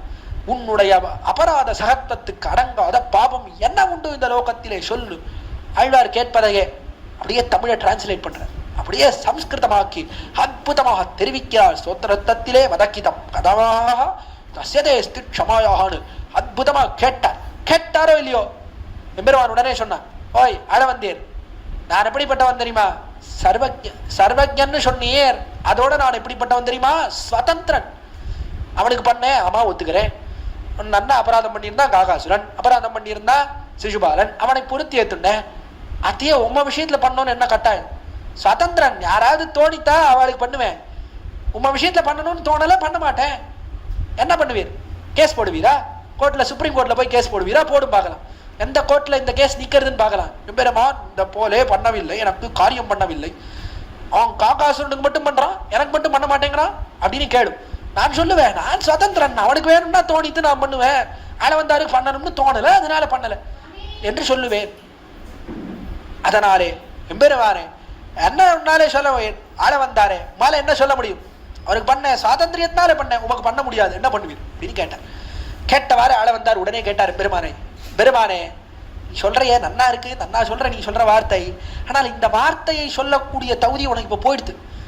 இந்த வார்த்தையை சொல்லணும்னா என்ன பண்ணிருக்கணும்னா கடற்கரையில வாய மூடின்னு இருந்திருக்கணும். சமுத்திரக்கரையில இருந்தியே அப்ப கொஞ்சம் வாய மூடின்னு கொஞ்சம் அமைதியா இருந்திருந்தா இப்ப இப்படி சொல்லியிருக்கலாம், நான் சுதந்திரன் அதெல்லாம் பண்ண மாட்டேன். இது அங்க பெருசா ஒரு பிரதிஜை பண்ணியே, ஒரு சத்தியம் பண்ணியே, அங்க ஒரு ஸ்டேட்மெண்ட் விட்டையே, அதுக்கு முன்னாடி யோசிச்சிருக்கணும். அங்க என்ன சொன்ன? என்ன என்ன எம்பெருமான் கேட்டான், என்ன கடற்கரையா? என்ன கடற்கரை? எந்த கடற்கரை? என்ன மெரினா பீச்சுக்கெல்லாம் நான் வரலையே பெருமான் கேட்டான். அந்த கடற்கரையில போய், இது சேது கடற்கரை, காலத்திலே சேதுவிலே இருக்கக்கூடிய காலத்திலே நீ ஒரு வார்த்தை சொன்ன. என்ன வார்த்தை சொன்ன? சக்ருதேவ பிரபன்னாய தவாஸ்மீதி ச யாச்சதே அபயம் சர்வபூதேப்யோ ததாமி ஏதது விரதம் மம. ராமச்சரம ஸ்லோகம். எந்த வார்த்தை ராமன் தெரிவித்தானே அங்க அந்த வார்த்தை, அந்த பிரதிஜையை பண்றதுக்கு முன்னாடி கொஞ்சம் யோசிச்சிருக்கணும். அங்க பிரதிஜை பண்ண அல்லவா, பிரதிஜை பண்ணின பிற்பாடு எப்படி மீற முடியும்? பிரதிஜை பண்ணியாச்சே, சத்தியம் பண்ணிருக்க. என்ன சத்தியம் பண்ண? சக்ருதேவ பிரபன்னாய, ஒருத்தன் ஒரு தடவை பிரபத்தி பண்ணா போரும். சக்ருதேவ ஒரே ஒரு தடவை எம்பெருமானே நான் உனக்கு அடியவன் ஒருத்தன் காலில் விழுந்தால் போரும். நான் என்னை ரட்சித்துக் கொள்வதற்கு எனக்கு அதிகாரம் இல்லை, நீ ஏன் ரட்சிக்க வேண்டும் நீ சொல்லி காலில் விழுந்தால் போரும். ஒரு தடவை பிரபத்தி செய்தால் போரும். தவாஸ்மீதி ச யாச்சதே, பெருமானே நான் உனக்கு அடிமை, தவா அஸ்மி நான் உனக்கு அடிமை, உனக்கு கைங்கரியம் செய்ய போகிறேன், கைங்கரியம் செய்வதை ஆசைப்படுகிறேன் என்று யாச்சித்தான்னு சொன்னான். என்ன பண்றேன் நான்? அபயம் சர்வபூதேப்யோ அபயம் ததாமி சர்வபூதேப்யோ, எல்லா பூதங்கள், இன்னாரணையான்ற வரம்பு கிடையாது, எல்லாருக்கும் அபயம் அளிக்கிறேன். ஏதத்து விரதம் மமா, இது என்னுடைய விரதம், இதுதான் என்னுடைய கொள்கை அப்படின்னு சத்தியம் பண்ணி கொடுத்தியே. சத்தியம் பண்ணி கொடுத்த பிற்பாடு எப்படி மீறுவேன்? மீற முடியுமோ? ஒரு காலத்திலையும் முன்னாலே மீற முடியாதுன்னு அற்புதமா தெரிவிக்கிறார். அதுவும் நீ சொன்ன சத்தியத்துக்கு ஏற்ப நான் எல்லா காரியமும் பண்ணிவிட்டேன். இருக்கும்போது நீ எப்படி இப்பொழுது கிருபை பண்ண முடியாதுன்னு சொல்ல முடியும் என்று அற்புதமாக தெரிவிக்கிறார். 64வது ஸ்லோகத்திலே நனு பிரபன்னஹா சகிருதேவநாதா தவாம் அஸ்மீதி ச யாசமானஹ தவானுகம்பியஹ ஸ்மரத பிரதிஜ்ஞா மதேகவஜ்ஜம் கிமிஹம் விரதம் தே. அற்புதமான ஸ்லோகம். நனு பிரபன்னஹா சகிருதேவநாதா, நாதா ஹே நாதனே பெருமானே, நனு பிரபன்னஹா சகிருதேவ, நான் என்ன பண்றேன் தெரியுமா? பிரபன்னஹா சகிருதேவ இது யாச்சமானஹ அகம், நான் தவாஹம் அஸ்மீதி ச யாச்சமானஹ, அதுல இருக்கிற அகம்ன்றத முன்வரியிலையும் சேர்த்துக்கிறது. அகம் நான் என்ன பண்றேன் அப்படின்னா சகிருதேவ பிரபன்னஹா இது யாச்சமானா, நான் உன்னை ஒரு தடவை பிரதிஜை செய்தேன் என்று இப்பொழுது பிரார்த்திக்கிறேன். உன்னை ஒரு தடவை ஏற்கனவே பிரதிஜை பண்ணிவிட்டேன். எப்பொழுது பிரதிஜை பண்ணேன்? கீழே ஸ்லோகம் அதுக்குத்தான் அருளி செய்தேன். நதர்மனிஷ்டோஸ்மி நதாத்மவேதி ந பக்திமாம் சரணோ ரவிந்தோ சரணோ ரவிந்தே அகிஞ்சனோ அனன்யகதிஷரண்யா தத்பாத மூலம் சரணம் பிரபத்யே. பெருமானே உன்னுடைய திருவடி தாமர்களே சரணம் போகிறேன் அப்படின்னு சரணாதி பண்ணிவிட்டேன். ஒரு தடவை சரணாதி செய்தேன் நீ சொன்னா போலே. சகிருதேவா ஒரு தடவை பண்ணேன். ஒரு தடவை பண்ணா போருமா சுவாமி? இவ்வளவு அபராதம் பண்ணிட்டு ஒரு தடவை சகிருதேவா அப்படின்னு ஒரு தடவை பிரபத்தி பண்ணா போருமா என்றால், அவனுடைய குணத்தை பார்த்தால் ஒரு தடவை பிரபத்தி பண்ணுவதே அதிகம். பராசரப்பட்டார் தெரிவிக்கிறார் அற்புதமாக. ஒரு தடவை பண்ணுறதே ரொம்ப அதிகம் தான். அதுக்கு பிற்பாடு பண்றதெல்லாம் என்னென்ன எல்லாம் பிராப்பிய ருச்சி, உடனே எம்பெருமானை அடைய வேண்டும் என்கிற ஆசையினாலே தானே நல்லது. அவனுடைய குணத்தை பார்த்தால் ஒரு தடவைக்கு மேம்பட வேண்டியதில்லை. அப்படி இருக்கிறான் எம்பெருமான். அர்த்தம் என்ன பண்ணார்னா நாதா தெரிவித்தார், நாதனேன்னு தெரிவித்தார். நாதன்றபடியால் என்ன? பகுத்தசேஷி, பெருமானை நீ வகுத்த விஷயம் தான். நீ எனக்கு தலைவன், நான் உனக்கு அடிமை என்பது என்ன? சம்பந்தம் இருக்கிறது ரெண்டு பேருக்கும். நீ நாதனா இருக்கிறாய், அதனாலே உன் காலில் விழுந்தா ஒரு தடவை விழுந்தா போதும். மற்ற விஷயம்னா என்ன பண்ணணும்னா மறுபடியும் மறுபடியும் காலில் விழுந்துட்டே இருக்கணும். தகாத விஷயங்கள் அதுல போய் அதை ஆசிரியிக்க வேண்டும் என்று சொன்னா நிறைய பண்ணிட்டே இருக்கணும். அந்த காரியம் இந்த காரியம் இது பண்ணணும் அது பண்ணணும் என்று அதற்கெல்லாம் நிறைய மீண்டும் மீண்டும் பிரபத்தி பண்ணி பண்ணி பண்ணி அப்படி பண்ணிட்டு இருக்கணும். மற்ற விஷயங்கள்லாம் ஆர்த்த பிரபன்னர்களைப் போல இருக்க வேண்டும். மற்ற விஷயத்துக்கு மறுபடியும் மறுபடியும் ஆர்த்தியோட இது வேணும் அது வேணும் காரியம் பண்ணிட்டே இருக்கணும். இதுக்கு என்னன்னா எம்பெருமான் விஷயத்துல ஒண்ணும் கிடையாது. திருப்த பிரபன்னரை போல ஒரு தடவை எம்பெருமான் காலில் விழுந்தா போதும். பெருமானே உன்னி ஏ சரண். ஆழ்வார்களை போல மீண்டும் மீண்டும் அவங்க காலில் விழுந்துட்டே இருக்கோமா? அப்படி விழுவது கிடையாது. ஆழ்வார்கள் என்ன பண்றா? துடிக்கிறார்கள் எம்பெருமான் விஷயத்திலே. அதை போல எம்பெருமானோட சேர வேண்டும் சேர வேண்டும்னு துடிக்கிறார்கள். அதை போலே துடித்தால் தான் எம்பெருமான் காரியம் பண்ணுவானா? கிடையாது. ஒரு தடவை பிரபத்தி செய்தால் போரும். எம்பெருமான் காரியம் செய்த காத்திருக்கிறான் வகுத்த சேஷியால். இவனை அடைய வேண்டும் எம்பெருமானும் காத்துட்டு இருக்கான். எப்படா இவன் நம்ம காலில் விழுவான், எப்போ இவனை சேர்த்துக்கலான்னு எம்பெருமானும் காத்துட்டு இருக்கான். அதனால இவன் ஒரு தடவை காலில் விழுந்தா உடனே சேர்த்து விடுறான். அப்படி அல்லவா நீ இருக்கிறாய், அப்படிப்பட்ட உன் காலில் அல்லவா விழுந்தேன், அப்புறமும் எனக்கு நீ கிருபை செய்யாமல் இருக்கலாமான்னு கேட்கிறார். ஆள வந்தார் விடத்திலே. சகிருதேவ பிரபன்னஹா, நான் ஒரு தடவை உன்னை பிரபத்தி செய்தேன். அதற்கு மேலே என்ன? தவாஹம் அஸ்மீதி ச யாச்சமானஹ அஹம் தவாஸ்மை இதி யாச்சமானஹ. அஹம் நான் தவாஸ்மி, நான் உனக்கு அடிமை. என்ன அர்த்தம்? நான் உனக்கு கைங்கரியம் செய்ய வேண்டும் என்று கைங்கரியத்திலே ருச்சி, அதை உன்னிடத்திலே விண்ணப்பித்தேன். நான் உனக்கு கைங்கரியம் பண்ணணும், அதுக்காக அதைத்தான் ஆசைப்படுகிறேன். கீழே சொன்னேன். கதாஹம் ஐகாந்திக நித்திய கிங்கரஹா பிரஹர்ஷயிஷ்யாமி. எம்பெருமானே எப்பொழுது கதாஹம் ஐகாந்திக, எப்பொழுது உன்னுடைய திருவடித்தாமர்களுக்கு நித்திய கிங்கரஹா பிரஹர்ஷயிஷ்யாமி, எப்பொழுதும் கைங்கரியம் செய்து உன்னை ஆனந்தப்படுத்த போகிறேன் எப்பொழுது என்று கீழே ஆசைப்பட்டேனே. கைங்கரியத்தை ஆசைப்பட்டு நான் உனக்கு அடிமை என்று தயத்திலே உத்தரகண்டத்தினுடைய அர்த்தம் ஸ்ரீமதே நாராயணோ யனமஹா என்கிற பதத்தினுடைய அர்த்தம் அதைத்தான் தெரிவிக்கிறான். தவாஸ்மி இதிச்ச யாச்சதே என்று பெருமான் தெரிவிக்கிறானே ராமன். இதைத்தான் காட்டிக் கொடுக்கிறான். உனக்கு கைங்கரியம் செய்ய வேண்டும் என்கிற யாச்சனை இருக்க வேண்டும் என்கிற பிரார்த்தனை இருக்க வேண்டும் என்றதை காட்டிக் கொடுக்கிறான். அதை நான் பிரார்த்தித்தேன். தவாஹம் அஸ்மீதி தீச்ச தவாஹம் அஸ்மீதி என்று இதையும் நான் உனக்கு அடிமை என்பதையும் இதிச்ச யாச்சமானஹ என்று நான் உனக்கு சர்வஜன், நான் உனக்கு ஒரு தடவை பிரபந்தன் பிரபத்தி பண்ணினேன் என்றும் நான் உனக்கு அடிமை என்பதையும் யாசிக்கிறேன். யாசிக்கிறபடியாரே நீ அருள் செய்வதற்கு நான் தகுதி உடையவன். தவா அனுகம்பியா, உன்னாலே தவா நனு அனுகம்பியா, நீ எனக்கு கிருபை செய்வதற்கு என்னிடத்துல எல்லா தகுதியும் இருக்கு. ஏன் நீ சொன்னா போலேயே நான் ஒரு தடவை பிரபத்தி பண்ணிருக்கேன். நீ சொன்னா போலே உன்னுடைய எதிர்படித்தாமர்களே கைங்கரியத்தை ஆசைப்பட்டிருக்கிறேன். அதனாலே உன்னாலே அருள் புரிய யோக்கியதை உடையவன் நான். நீ எப்படி இருக்க? நான் உன்னால என்ன, நீ எப்படி இருக்கிறேன்னா தவா, நீ எப்படிப்பட்டவன் தெரியுமா? ஸ்மரத பிரதிஜா, நீ அக்காலத்துல அந்த கடற்கரையிலே செய்தாயே அந்த பிரதிஜை, ஒரு நாள் பிரதிஜை பண்ணிட்டு அந்த பிரதிஜை அப்படியே காத்துல விடுறவன் கிடையாது, அப்படியே மறந்து போறவன் கிடையாது. ஸ்மரதாக, இந்த இப்போ எல்லாம் அப்படித்தானே பண்றான். அரசியல் பண்றதுக்கு முன்னாடி முதல்ல நன்னா இந்த கொள்கை அந்த கொள்கை அப்படின்னு வரிசையா நிறைய பெரிய லிஸ்ட் போட்டுட்டே இருக்கான். அந்த பிறகு என்ன பண்றா, அப்படியா சொன்னோமா, பண்ணலாம் பண்ணலாம் அப்படின்னு 5 வருஷத்துல எல்லாம் மறந்தே போயிடுறான். பண்ணவன் பிரதிஜை பண்ணவன் அவனும் மறந்து விடுறான், பிரதிஜையை கேட்டவன் அவளும் மறந்து விடுறான். கடைசியில மறுபடியும் போய் அவனையே திருப்பி எல்லாம் அவனுக்கே மறுபடியும் ஓட்டு போட்டு மறுபடியும் எல்லாம் அவனையே திருப்பி அரசாட வைக்கிறாரு அப்படின்லாம் பாக்குறோம். இதே எம்பெருமான் விஷயத்திலே கிடையாது. எம்பெருமான் என்ன பண்றான், அந்த பிரதிஜையை மறந்தானா கிடையாது. ஸ்மரத்தா, மறுபடியும் மறுபடியும் நினைச்சுட்டே இருக்கும். எப்பொழுதும் அதையே நினைத்துக் கொண்டு யாரேனும் ஒரு தடவை பிரபத்தி பண்ணினால் அவர்களுக்கு கிருபை செய்ய வேண்டும் எப்பொழுதும் நினைக்கக்கூடியவன் நீ தவா, அப்படிப்பட்டவன் அல்லவா நீ. அப்படிப்பட்ட உன்னாலே அருள் புரிவதற்கு எல்லா யோக்கியதையும் உடையவன் நான். அதனாலே நீ எனக்கு கிருபை செய்ய வேண்டும். ஒரு தடவை பிரபத்தி பண்ணிவிட்டேன், உனக்கு அடிமைன்னு சொல்லிட்டேன். அதனால எம்பெருமானே நீ அணு அணுக்கம் கட்டாயம் எனக்கு கிருபை செய்ய வேண்டும் என்று பிரார்த்திக்கிறார். ஆள வந்தார். கடைசியில் அற்புதமான ஒரு வரி இட்டார். மதே கவர்ஜம் கிமிதம் விரதம் தே, பெருமானே உன்னுடைய தே இதம் விரதம், உன்னுடைய இந்த விரதம் இருக்கிறதே, ஒரு தடவை பிரபத்தி பண்ணினார் அவர்களை ததாமி ஏதது விரதம் மமா என்று, இது என்னுடைய விரதம்னு சொன்னீரே, அந்த விரதத்திலே தே இதம் விரதம் மதே கவர்ஜம் கிம் கேட்கிறார். என்னை மட்டும் விட்டு பிரதிஜை பண்ணையா? பிரதிஜை பண்ணும் போது பிரதிக்கையில அபயம் சர்வபூதேபியும், எல்லாரையும் நான் ரட்சிப்பேன். எல்லாரும் ஒரு தடவை பிரபத்தி பண்ணா அவர்களை எல்லாம் ரட்சிப்பேன், ஆள வந்தாரை தவிர. எல்லாரையும் கிருபை பண்ணுவேன் எக்ஸப்ட் ஆள வந்தார், அவரை தவிர எல்லாருக்கும் கிருபை பண்ணுவேன் அப்படின்னு ஏதாவது இருக்கான்னு சத்தத்துல? அப்படி ஒன்றும் இல்லையே. Terms and conditions apply. நீ கீழே விரதத்துக்கு கீழே போட்டு இதுல எக்ஸப்ட் ஆள வந்தார், இன்னும் ஆள வந்தாரு கிடையாது, மற்ற பேரு கிடையாது அப்படின்னு ஏதாவது கீழே ஏதாவது போட்டிருக்கியா? ஒன்றும் இல்லையே. அப்படி ஒன்றும் இல்லையே. எல்லாருக்கும் கிருபை பண்ணுவேன் தானே சொல்லியிருக்கேன். இந்த பிரதமானது என்னை விட்டதோ சமத்காரமாக கேட்கிறார். விடத்தில் ஆள வந்தார். வெடிக்கா ஒன்று தெரிவிப்பது உண்டு. ஒரு ஊர்ல ஒரு உபன்யாசகர் இருந்தார். உபன்யாசகர் அவரை ராமாயணம் உபன்யாசம் சொல்ல வேண்டும் இன்னொருத்தர் ஏற்பாடு பண்ணார். ஏற்பாடு பண்ணி ராமாயணம் சொல்லணும்னு சொன்னார். அவரும் ராமாயணம் சொல்லணும்னு வந்தார். மேடையில் உட்கார்ந்தார். ராமாயணம் எல்லாம் சொல்லிட்டார். சொல்லி முடிச்சுட்டார். கடைசி நாள் மங்களம். மங்களம் சொல்லிட்டே வரார். மங்களம் சொல்லி உபன்யாசம் சொல்லி முடிச்சார்.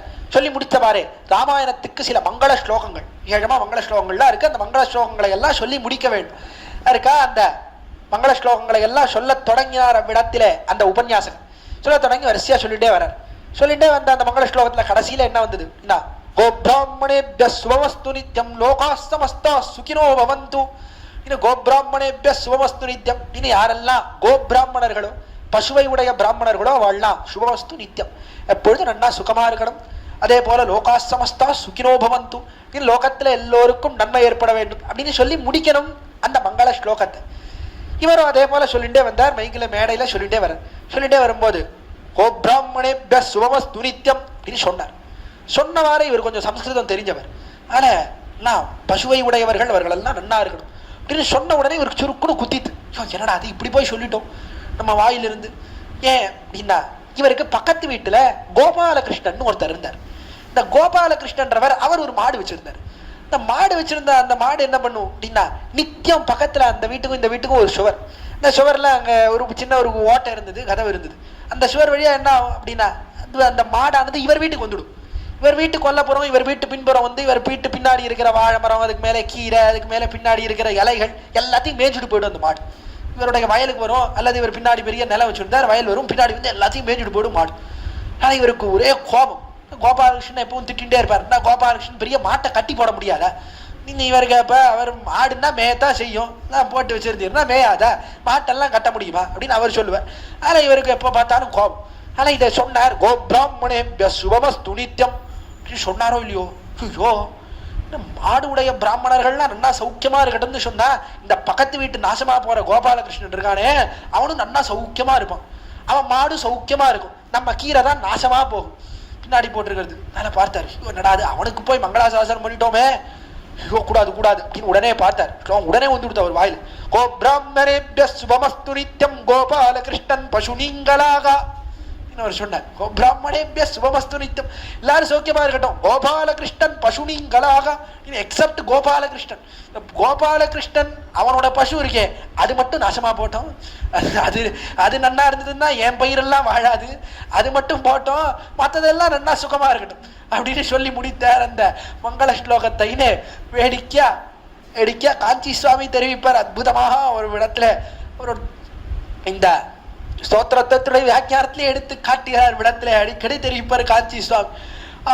அந்த கோபாலகிருஷ்ணன் பசுனீங்களாக அந்த உபன்யாசகர் சொன்னாரே, அதை போல எம்பெருமானே இங்க ஏதாவது கண்டிஷன் இருக்கா?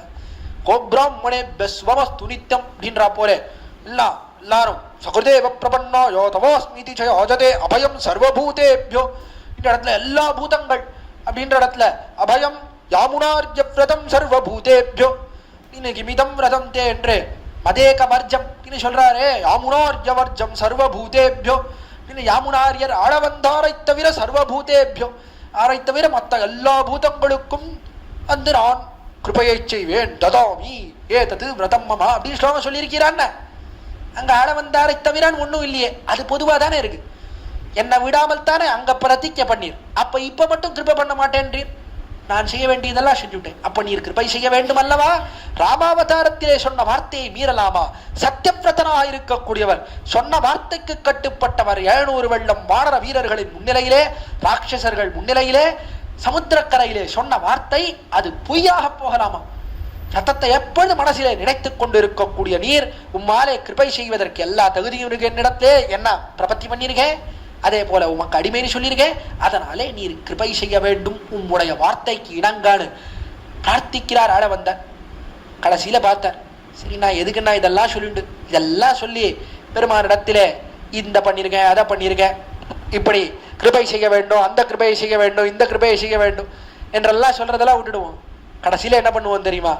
நம்முடைய ஆச்சாரியரை இட்டு தலை கட்டும் கடைசியிலே தெரிவித்தார். ஆள வந்தார், பெருமானே இது எப்படி இருக்கக்கூடியவர்? ராமோ துர்ணோபிபோஷதே, இது ராமனுடைய வாயிலிருந்து 2வது வார்த்தை வராதுன்னா, ராமனுக்கு 2வது நாக்குன்றது கிடையாது. சொன்னான்னா சத்தத்தை தான் பேசுவான் ராமன் என்று இருக்கக்கூடிய உம்முடைய வார்த்தை அது பொய்யாக போனாலும் போகட்டும், அதே பொய்த்தாலும் நான் பிரபத்தி பண்ணினேங்கிறபடியால எனக்கு பேற்றை கொடுக்க வேண்டாம். எதனாலே கொடுக்க வேண்டும் தெரியுமா?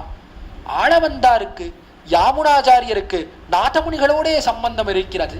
இவர் நாதமுனிகளுடைய பேரன் என்கிற சம்பந்தத்தை பார்த்து எனக்கு கிருபையை செய்ய வேண்டும் என்று அற்புதமாக தெரிவித்து தலை கட்டுகிறார். இந்த ஸ்தோத்திரத்தை உயர்ந்த வழி அதை காட்டி முடிக்கிறார். கடைசியிலே இதற்கு மேலே உபாயம் கிடையாது, சரமோபாயம் சொல்லலாம்படியாக ஆச்சாரிய அபிமானமே உத்தாரகம் என்பதை காட்டி தலை கட்டுகிறார். தம்முடைய கடைசி ஸ்லோகத்தை அகிருத்ரிமத்வச்சரணாரவிந்த பிரேம பிரகர்ஷா அவதிம் ஆத்மவந்தம் பிதாமகம் நாதமுனிம் விலோக்ய பிரசீத மத்ருத்தம் அச்சிந்தயித்வா.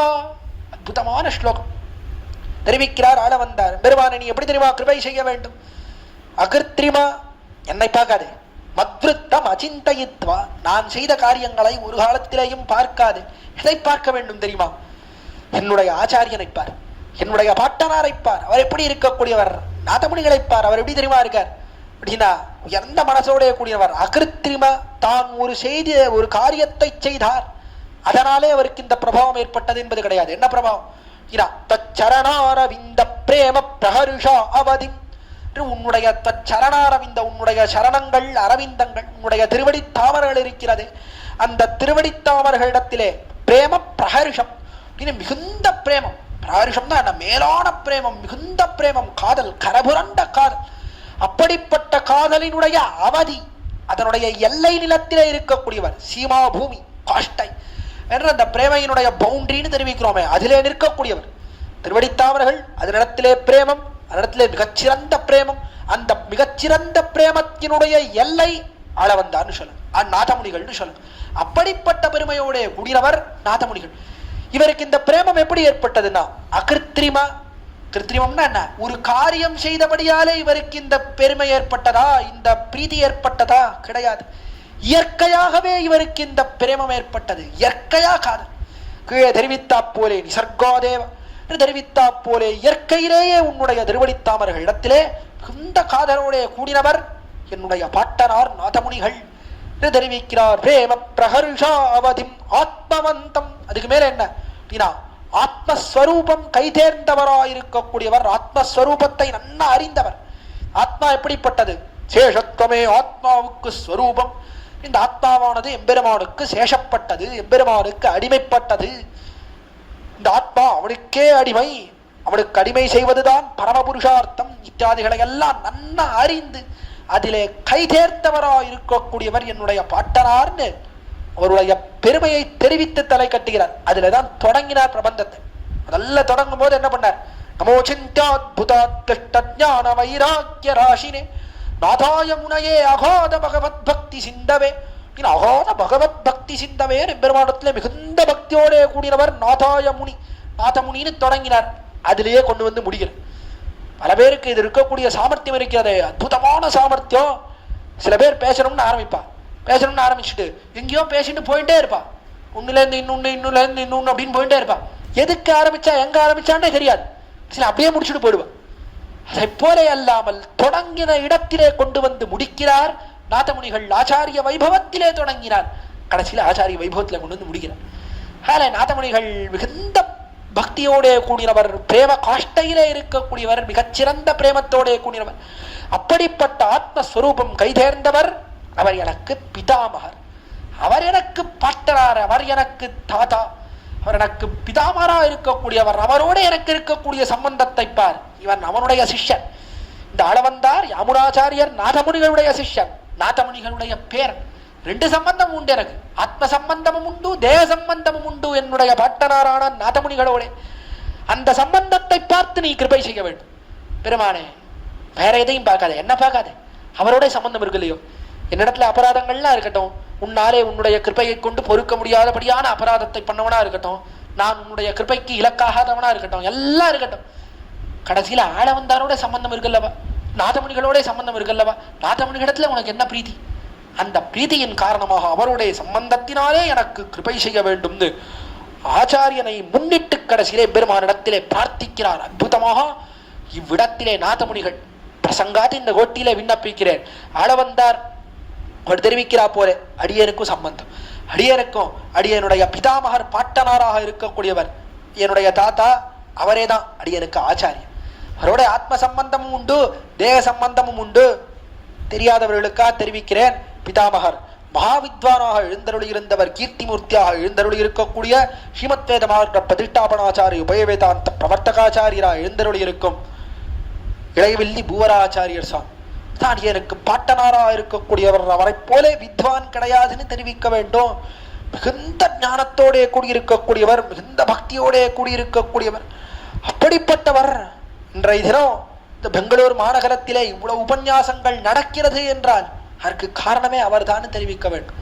காலத்திலே கிட்டத்தட்ட சுமார் 40 வருஷங்கள் நித்திய காலக்ஷேபம் அவ்விடத்திலே செய்து வந்தார். நித்தியம் பற்பல விஷயங்கள், தமிழ் நடையாடாத தேசம். அப்படிப்பட்ட கர்நாடக தேசத்திலே தமிழிலே பற்பல உபன்யாசங்களை தெரிவித்து பிற்பாடு எல்லாரும் கன்னடம் வேண்டாம், நான் தமிழ்லேயே கேட்கிறேன், இதுதான் இன்னும் இனிமையா இருக்கு என்று சொல்லும்படியாக அவ்வளவு உபன்யாசங்கள் என்ன, அது இன்றளவும் தொடர்ந்து நடக்கிறது என்றால் அதற்கு காரணம் என்னன்னா அடியனுடைய பாட்டனார் என்று தெரிவிப்பதிலே எந்த ஒரு தவறும் கிடையாது. அவ்வளவு உபன்யாசங்கள் அவ்விடத்திலே தெரிவித்தார். எல்லாரும் கேட்கிறவர்கள் எல்லாம் அவர்களே பிரமாணங்களை எல்லாம் சொல்லும் அளவுக்கு அவ்வளவு விசேஷார்த்தங்களை வாரி வருஷித்திருக்கிறார் பெங்களூர் மாநகரத்திலே. அதை தொடர்ந்துதான் இப்பொழுது நம்முடைய சுவாமி நித்திய மடத்திலே ஸ்ரீமடத்திலே காலக்ஷேபங்கள் என்ன, உபன்யாசங்கள் என்ன, இது தொடர்ந்து நடக்க வேண்டும். திவ்ய பிரபந்த தாரா, ஸ்தோத்திர தாரா என்று ஒரு தாரையாக இது நடக்க வேண்டும் என்று உடைய சுவாமி விடத்திலே ஏற்பாடு செய்திருக்கிறார். பார்க்கிறார். அவ்வளவு பெருமை அடியனுடைய பாட்டனாருக்கு உண்டு. அவருடைய சம்பந்தத்தினால தான் உண்மையிலேயே அடியருக்கு இப்படிப்பட்ட ஒரு 5 ஸ்லோகங்களை கொடுத்திருக்கிறார். இதை உபன்யசிக்கும்படியாக நியமித்திருக்கிறார் நம்முடைய சுவாமி என்றே அடிய நினைக்கிறேன். ஸ்தோத்திரத்னம் உயர்ந்த கிரந்தம். இதனுடைய நிகமம் கடைசி 5 ஸ்லோகங்கள் சாத்துமறை பிரகரணம். இதை அடியனுக்கு கொடுத்திருக்கிற காரணம் என்ன? உண்மையிலேயே அடியனுக்கு அதிகாரம் உண்டா என்றால் கிடையாதுன்னு சொல்ல வேண்டும். இந்த கோஷ்டியிலேயே, இந்த வித்வத் சபையிலேயே ஞானத்தாலேயும் வயதினாலேயும் மிகவும் சிறியவன் அடியன். இருப்பினும் அடியனை சொல்லும்படியாக பொருளல்லாத என்னையும் பொருளாக்கி நியமித்திருக்கிறார் என்றால் அதற்கு காரணம் என்னன்னா அடியனுடைய பாட்டனோட இருக்கக்கூடிய சம்பந்தத்தினாலே தான். அதுவும் என்ன அப்படின்னா அடியனுடைய பாட்டனார் பிதாமகருக்கு இந்த ஸ்தோத்திரத்னத்திரத்துல மிகுந்த ஈடுபாடு. எப்பொழுதும் ஸ்தோத்திரத்னத்திரத்துல நித்தியம் ஸ்தோத்திரத்னம் மனுசந்தானம் இல்லாமல் கிடையவே கிடையாது. அதே போல எப்பொழுதும் அதனுடைய வியாக்கியானத்திலேயே பொழுதை போக்கி கொண்டிருப்பர். ஒரு இடத்திலிருந்து இன்னொரு இடம் போனால் கூட, பேருந்தில ஏறி போனா கூட ஸ்தோத்திரத்ன வியாக்கியானத்தை எடுத்துடும். எப்பொழுதும் ஸ்தோத்திரத்ன வியாக்கியானம், பஸ்ல போனா கூட எப்பொழுதும் ஸ்தோத்திரத்ன வியாக்கியானத்தை பார்த்துட்டே இருப்பார். கடைசியில என்ன அப்படின்னா, இறங்க வேண்டிய இடம் வந்த பிற்பாடு, ஸ்டாப் வந்த பிற்பாடு, அந்த கண்டக்டர், பஸ் கண்டக்டர், பஸ்ஸை நடத்தக்கூடியவன், அவன் சாமி இறங்குற இடம் வந்துடுத்து இறங்குங்க அப்படின்னு சொன்ன பிற்பாடுதான் புஸ்தகத்தை மூடி வைத்து விட்டு இறங்குவார். அது வரைக்கும் எப்பொழுதும் இந்த ஸ்தோத்திரத்திலே அவ்வளவு ஈடுபாடு அவருக்கு. எப்பொழுதும் ஸ்தோத்திரத்தை வாசித்துக் கொண்டே இருப்பார். அப்படிப்பட்டவரோட ஒரு சம்பந்தம் அவருடைய பேரனாக பிறந்தபடியினாலே தான் இவ்விடத்திலே சுவாமி அடியை தேர்ந்தெடுத்து இந்த ஸ்தோத்திரத்தை சொல்லி முடிக்க வேண்டும் நியமித்திருக்கிறார் என்று சொல்ல வேண்டும். இல்லைன்னா அடியனுக்கு என்ன தகுதி உண்டு? எந்த தகுதியும் கிடையாது. சுவாமி இவ்விடத்திலே நியமித்திருப்பதற்கும் அதுதான் காரணம். மேலே எம்பெருமான் கிருபை செய்ய வேண்டும் என்றாலும் அவருடைய சம்பந்தத்தாலே தான் கிருபை செய்ய வேண்டுமே தவிர இல்லையேல் எந்த அதிகாரமும் கிடையாது அடியன் இடத்திலே என்பதிலே எந்த சந்தேகம் கிடையாது. ஆணையிட்டு தெரிவிக்கலாம். அப்படிப்பட்ட பிரகாரம் உண்டு. இப்பொழுது வாய் திறந்து பேசுகிறேன், இவ்வளவு சொல்றேன்னா இதற்கு மூல காரணம் அடியனுடைய பாட்டனார் தான். அவர் சொல்லி வைத்தபடியினாலேத்தான் அந்த அர்த்தங்களைத்தான் தெரிவிக்கிறேனே தவிர இல்லையேல் வாய் திறந்து பேசவே முடியாது. அவ்வளோ பிரபாவம் உண்டு அடியனுடைய பாட்டனாருக்கு. அவரோட ஒரு சம்பந்தம், அவரோட ஆத்ம சம்பந்தமும் ஏற்பட்டது. அவருக்கு சிஷ்யனாகும்படியாக பெற்றேன். அதே போல அவரோட ஒரு தேவ சம்பந்தமும், அவருக்கு பாட்டனாராக பிறக்கும்படியான ஒரு பேற்றையும், பேரனாக பிறக்கும்படியான ஒரு பேரையும் பெற்றேன். பிரசங்காத்து விண்ணப்பித்தேன் இந்த கோஷ்டியிலே. ஆஹா, அளவந்தார் அதை பெருமையாக தெரிவித்துக் கொள்கிறார். அதை கொண்டே கிருபை செய்ய வேண்டும் என்று தெரிவிக்கிறார். பிதாமகம் நாதமுனிம் விலோக்கிய, என்னுடைய பிதாமகமாக இருக்கக்கூடிய நாதமுனிகள் அவரை பார் எம்பெருமானே, அவரை பார்த்து பிரசீதம் அத்ருத்தம் அச்சிந்தயித்வா, பிரசீத எம்பெருமானே நீ என்னை பொறுத்தருள வேண்டும், நான் செய்த குறைகளை எல்லாம் பொறுத்து எனக்கு கிருபையை செய்ய வேண்டும். பிரசீதம் அத்ருத்தம் அச்சிந்தயித்வா, நான் செய்யக்கூடிய செயல் இருக்கிறதே, என்னுடைய விருத்தங்கள், என்னுடைய அசத்காரியங்கள், நான் செய்த தவறாத காரியங்கள், அதையெல்லாம் பார்க்காது, அதையெல்லாம் பார்த்து என்னை தண்டிக்காதே. நான் செய்த பாப காரியங்களை பார்த்து என்னை தண்டிக்காமல் ஆளவந்த நாதமுனிகளோட சம்பந்தத்தை பார்த்து எனக்கு கிருபை செய்ய வேண்டும் என்று தெரிவிக்கிறார். அல்லது இன்னொரு அர்த்தம் என்ன? மத் விருத்தம், விருத்தம் விருத்தம்னா காரியம். என்ன காரியம்? சத்காரியங்கள். அசத்காரியங்களை ஒரு காரியம்னே சொல்ல முடியாது. சத்காரியங்கள் யாருடைய அபிப்பிராயத்தால் அப்படின்னா எம்பெருமானுடைய அபிப்பிராயத்தாலே. பெருமானே ஆளவந்தான் யாமுனாச்சாரியர் என்னதான் இருந்தாலும் இந்த சத்காரியங்கள் பண்ணியிருக்கார், பிரபத்தி பண்ணியிருக்கார், பெருமானே நீயே சரண் அப்படின்னு பிரார்த்திச்சிருக்கார், கைங்கரித்த பிரார்த்திச்சிருக்கார், ஸ்தோத்திரத்தம் திவ்ய கிரந்தம் அருளி செய்திருக்கிறார், பெரிய வித்வான், பக்தியோட கூடியிருக்கார் என்பதையெல்லாம் நினைத்து கிருபை பண்ணாதே. மத்விருத்தம் என்னுடைய நீ சத்காரியங்கள்னு சிலது நினைச்சுட்டு இருக்கியே, அதை நினைத்து நீ கிருபை செய்யாதே. மத்விருத்தம் அச்சிந்தயித்வா, அதிலே நெஞ்சை வைக்காதே. எனக்கு கிருபை செய்வதுன்னா எதனால தெரியுமா இருக்கணும்? நாதமுனிகளோட பேர் என்ற ஆச்சாரிய சம்பந்தத்தினாலேயே பேராக இருக்க வேண்டுமே தவிர நான் ஒரு காரியம் செய்தேன் என்கிறபடியால் எனக்கு பேர் இருக்கக்கூடாது என்று எது வழி, எது எல்லையான உபாயம் எதுன்னா ஆச்சாரிய அபிமானமே என்பதை காட்டிக் கொடுக்கிறார். மற்ற எதுவும் உபாயம் கிடையாது. கர்மயோகமோ ஞான யோகமோ பக்தி யோகமோ நாம் செய்யக்கூடிய சரணாகத்தியோ அதுவும் கிடையாது. பிரபத்தியோ அல்லது எதுவுமே இல்லை. எம்பெருமானே சரண் என்று பக்தி இருப்பது அதையும் கழிச்சுட்டார். ஸ்ரீவச்சனபூஷண திவ்ய சாஸ்திரத்திலே தெரிவிக்கிறார். ஏன்? பிரபத்திக்கும் மகா விஸ்வாசம் வேண்டும், பெரிய விஸ்வாசம் வேண்டும். எம்பெருமானே செய்வன் என்கிற விஸ்வாசம், நம்பிக்கை வேண்டும். ஏற்படுறது ரொம்ப கஷ்டம். அதனால எது உபாயம்னா ஆச்சாரிய அபிமானமே உத்தாரகம். ஆச்சாரியன் அவன் அபிமானத்திலே ஒதுங்கணும். அவனுடைய சம்பந்தத்தை இட்டு பேரு அது நிச்சயம்னு காட்டிக் கொடுக்கிறார்கள் பெரியோர்கள். அந்த அர்த்தத்தை காட்டிக் கொடுக்கிறார் இவ்விடத்திலே. அளவந்தார் பெருமானே எதனால எனக்கு பேரை கொடுக்க வேண்டும்னா இவர் எப்படிப்பட்டவர்? நாதமுனிகளுடைய திருப்பேரன், அதனாலே இவருக்கு பேரு நிச்சயம் என்ற அவரிடத்திலே இருக்கக்கூடிய பிரீதி என்னிடத்திலே ஏறிப்பாய்ந்து கிருபையை புரிய வேண்டுமே தவிர அவரோட சம்பந்தத்தினாலே எனக்கு பேற்றை கொடுக்க வேண்டுமே தவிர நான் ஒன்று செய்தேன் என்கிறபடியாலே பேர் ஒரு காலத்திலேயும் ஏற்படக்கூடாது என்று தெரிவித்து அற்புதமாக தலை கட்டுகிறார் இந்த திவ்ய கிரந்தத்தை. இதை போல கிரந்தமே கிடையாதுன்னு சொல்ல வேண்டும். அப்படிப்பட்ட கிரந்தத்தை தெரிவிக்கிறார். நிச்சலும் நாம் அனுசந்தானம் செய்ய வேண்டும். இதெல்லாம் என்ன நமக்கு பொருந்தும், நமக்காகத்தான் தெரிவித்திருக்கிறார் ஆளவந்தார். இதையெல்லாம் சொல்லக்கூடிய காலத்திலே இந்த பாபத்தை எல்லாம் நான் தான் பண்ணியிருக்கேன். மதே கீழே சொன்னாரே, மதே கவர்ச்சம் கிவிதம் விரதம் தே, எம்பெருமானே விரதம் பண்ணாயே, என்னை விட்டு பண்ணியிருக்கிறாயா. எம்பெருமானத்திலே ஆளவந்தாருக்கு பதிலாக என்ன நம்ம ரிப்ளேஸ் பண்ணிக்கணும், நம்ம விடத்திலே சேர்த்துக் கொள்ள வேண்டும். நான் என்னை விட்டு பண்ணாயா பெருமான், இந்த பாபத்தை எல்லாம் பண்ணியிருக்கேன், இதுக்கெல்லாம் மேலே என்ன பெரியோர்கள் ஆச்சாரியனோட சம்பந்தம் இருக்கிறது, அந்த சம்பந்தத்தை பார்த்து நீ எனக்கு கிருபை செய்ய வேண்டும் சொன்னான். கட்டாயம் பெருமான் கிருபை செய்யாமல் போக மாட்டான். என்ன கிருபை செய்தார் அளவந்தார் பிரார்த்திக்க அஸ்தவன்னா நாதமுனிகளுடைய சம்பந்தத்தை இட்டு தெரிவிக்கிறார். இதுக்கு மேலே கிருபை செய்யாமல் இருக்க முடியுமா? பெரிய முதலியார் அவருடைய சம்பந்தத்தை இட்டு தெரிவிக்கிறார். கட்டாயம் கிருபை செய்ய வேண்டும் என்று எம்பெருமான் கிருபையை செய்த அந்த அருளை பெற்றபடியாலே இந்த திவ்ய கிரந்தத்தை கடைசியிலே பாடி முடிக்கிறார் அளவந்தார்னு பார்க்கிறோம். இந்த கிரந்தம் அற்புதமான கிரந்தத்தினாலே காட்டப்படக்கூடிய அர்த்தம் என்ன? சுருங்க இந்த கோட்டியிலே விண்ணப்பிக்கிறேன். கீழே பற்பல தினங்களாக அனுபவித்து வருகிறோம். இந்த கிரந்தத்தினாலே எதை காட்டுகிறார் இந்த அளவந்தார் என்றால், முதல் 5 ஸ்லோகங்கள் அவ்விடத்திலே நமோச்சிந்தாத் புதாத்ஷ்ட ஞான வைராக்கியராசையே நாதாய முனையே அகாத பகவத் பக்தி சிந்தவேன்னு நாதமுனிகளுடைய பெருமையை தெரிவித்து தொடங்கினார். முதல் 5 ஸ்லோகங்கள் ஆச்சாரிய வைபவத்தை தெரிவித்து ஆச்சாரியனை வணங்கினார். உபகார ஸ்மிருதியாலே, ஆச்சாரியனாலே அல்லவா நாம் எம்பெருமானை பத்துகிறோம் அப்படின்னு ஆச்சாரியனை வணங்கினார் 5 ஸ்லோகத்தாலே. அடுத்த 4 ஸ்லோகத்தினாலே பகவத் விஷயத்துக்குள்ளே இழிந்தார். பகவத் விஷயத்தை பற்றி பேசப் போகிறேன், எதுக்காக இந்த கிரந்தத்தை பாடப்போகிறேன் என்பதை தெரிவித்தார். 6லிருந்து 9 ஸ்லோகங்கள் பரியந்தமாக. பிற்பாடு 10வது ஸ்லோகம் தொடங்கி 20வது ஸ்லோகம் பரியந்தமாக சரண்யனுடைய வைபவம் என்ன, எம்பெருமான் எப்படி எல்லோருக்கும் வழிகாட்டுகிறார், அவனுடைய பெருமை என்ன, பற்றக்கூடிய எம்பெருமானுடைய பெருமை என்ன என்பதை தெரிவித்தார். 21வது ஸ்லோகத்திலே அந்த பெருமைக்கு தோற்று எம்பெருமானுடைய காலிலே விழுந்தார் அளவந்தார். மேலே 22 தொடங்கி 27 ஸ்லோகங்கள் பரியந்தமாக எம்பெருமான் காலிலே தாம் சரணாகதி செய்கிறார். இடத்திலே நதர்மனிஷ்டோஸ்மி என்று தொடங்கக்கூடிய 22வது ஸ்லோகம் தொடங்கி 27 பரியந்தமாக தம் கையிலே ஒண்ணுமில்லை தம்முடைய ஆகிஞ்சன்யத்தை முன்னிட்டு கொண்டு எம்பெருமானே நீயே சரண். சரணாகதன்னா எப்படி இருக்கணும், அவனுக்கு என்னென்ன குணங்கள் இருக்கணும், என்னென்ன குவாலிட்டிஸ் தெரிகிறோமே, என்னென்ன இருக்க வேண்டும் என்பதை காட்டி கொடுத்தார். 22லிருந்து 27 ஸ்லோகம் பரியந்தமாக. பிற்பாடு 2 ஸ்லோகங்கள் 28, 29 2 ஸ்லோகங்களினாலே எம்பெருமானை பற்றக்கூடிய காலத்திலே திரிவித காரணங்களாலேயும் பற்ற வேண்டும் என்கிற நிர்பந்தம் கிடையாது. மனசாலே பற்றினாலும் பரவாயில்ல, அல்லது சரீரத்தாலே பற்றினாலும் பரவாயில்ல, எப்படி பற்றினாலும் எம்பெருமான் கிருபையை செய்கிறார் என்பதை காட்டி கொடுத்தார் 28, 29 ஸ்லோகத்திலே.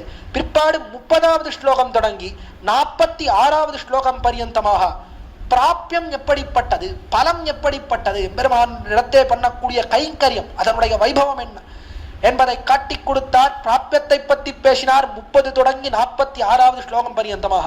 47வது ஸ்லோகத்திலே நித்தியசூரிகள் பண்ணக்கூடிய கைங்கரியம், இதை போய் நாம் ஆசைப்படுறோமே, இதுக்கு நமக்கு தகுதி உண்டா என்று தம்மைத்தாமே நிந்தித்து கொண்டார் ஆளவந்தார் 47வது ஸ்லோகத்தில். 48வது ஸ்லோகத்தில் பார்த்தார், இருந்தாலும் கைங்கரியத்திலே மிகுந்த ஆசை இருக்கிறது, அதனாலே எம்பெருமானே உன்னுடைய கிருபையாலே என்னுடைய பாபத்தை எல்லாம் பொறுத்து இந்த சம்சாரத்திலிருந்து தூக்கி நீ கிருபை செய்ய வேண்டும், கைங்கரியத்தை கொடுக்க வேண்டும் என்று பிரார்த்தித்தார். 48வது ஸ்லோகம் விடத்திலே அபராத சகசிரபாஜனம் என்கிற ஸ்லோகத்தினாலே கிருபைக்கு விஷயமாக்க வேண்டும் என்று பிரார்த்தித்தார். பிற்பாடு 3 ஸ்லோகங்கள் 43, 50, 51 என்று சொல்லக்கூடிய 3 ஸ்லோகங்களினாலே எம்பெருமானுடைய கிருபைக்கு பாத்திரபூதர் அல்லாதவர்கள் யார், கிருபைக்கு இலக்காகாதவர்கள் யார், எல்லாரும் எம்பெருமான் கிருபைக்கு இலக்காகாமல் போக மாட்டார்கள், எல்லோரும் இலக்காவர்கள் என்பதை காட்டினார். 43, 50, 51 ஆகிற 49, 50, 51 ஆகிற 3 ஸ்லோகத்தினாலே. பிற்பாடு 52, 53, 54 என்கிற 3 ஸ்லோகங்களினாலே ஸ்வஸ்வரூப யாதாத்ம ஞானம் வேண்டும். பெருமானே என்னுடைய ஸ்வரூபத்தினுடைய உண்மையான நிலை என்ன, உயர்ந்த ஸ்வரூபம் எப்படிப்பட்டது, பெருமானுக்கு அடிமை என்கிற ஸ்வரூப ஞானம், தெளிந்த ஞானம், அந்த ஞானம் ஏற்பட வேண்டும். அதே போல் பரபக்தி ஏற்பட வேண்டும், உயர்ந்த பக்தி ஏற்பட வேண்டும் என்கிற இந்த 2 விஷயத்தையும் 3 ஸ்லோகங்களாலே 52, 53, 54 ஆகிற 3 ஸ்லோகங்களாலே காட்டி கொடுத்தார் அளவந்தார். பிற்பாடு 2 ஸ்லோகங்கள் 55, 56 ஆகிற 2 ஸ்லோகங்களினாலே இந்த பிராபியங்கள் இருக்கிறதே பலன்கள், இதிலே எல்லையான பலம் எது, ததிய சேஷத்துவம், அடியார்க்கு அடிமை, அந்த பலத்தை எனக்கு தந்தருள வேண்டும்னு பிரார்த்தித்தார். 55, 56 என்கிற 2 ஸ்லோகங்களினாலே. பிற்பாடு 57வது ஸ்லோகத்திலே, எம்பெருமானே எனக்கு இந்த பிராபியம் இருக்கிறதே, இந்த கைங்கரியம், இதில் வரக்கூடிய தடைகளை எல்லாம் போக்கியருள வேண்டும், விரோதிகளை எல்லாம் போக்க வேண்டும் என்று பிரார்த்தித்தார்.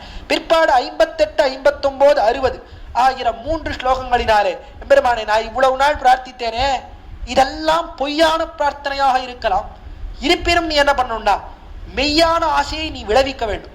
அப்படிப்பட்ட சம்பந்தம் இருக்கிறது நம்ம 2 பேருக்கும். அதில் மெய்யான ஆசையை நீயே விளைவித்து என்னை சேர்த்து கொள்ள வேண்டும் என்று பிரார்த்தித்தார். ஏன் பண்ணணும்? இதுதான் உயர்ந்த குலத்திலே பிறந்திருக்கிறீரே என்று கேட்க, இந்த உயர்ந்த குலமும் மீட்க ஒண்ணாதபடியான பாபத்தை செய்திருக்கிறேன் என்று தெரிவித்தார்.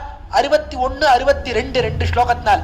61ல உயர்ந்த குலம் இருக்கிறது, ஆனா என்ன பண்றது, நிறைய பாபம் பண்ணி வச்சிருக்கேன், குலத்திலே பிறந்தாலும் பிரயோஜனம் இல்லாதபடியான பாபத்தை செய்து சம்சாரத்திலே அழுந்தி இருக்கிறேன் என்று தெரிவித்தார். 62வது ஸ்லோகத்தினால் இந்த பாபத்திலிருந்து உன்னுடைய அபராத சகத்துவம் க்ஷமை என்கிற குணத்துக்கு என்னை விஷயமாக்கி ரட்சிக்க வேண்டும் என்று பிரார்த்தித்தார். 63வது ஸ்லோகத்தினாலே க்ஷமைக்கு விஷயமாக்க வேண்டும் என்று பிரார்த்தித்தார். 64வது ஸ்லோகத்தினாலே ஏன் தெரியுமா க்ஷமைக்கு விஷயமாக்கணும்? விரதம் பண்ணி கொடுத்துருக்கு, கட்டாயம் எல்லாரையும் ரட்சிப்பேன், அபயம் சர்வபூதேபியோன்னு சொல்லி இருக்கிறாய், அதனாலே பிரபத்தி செய்த என்னை நீ ரட்சிக்க வேண்டும் என்று பிரார்த்தித்தார். அவ்விடத்திலே எம்பெருமானுக்கு விரதத்தை நினைவூட்டினார். கடைசியில இது எல்லாம் இல்லைன்னாலும் பரவாயில்லன்னா எதனால கிருபை பண்ண வேண்டும் தெரியுமா?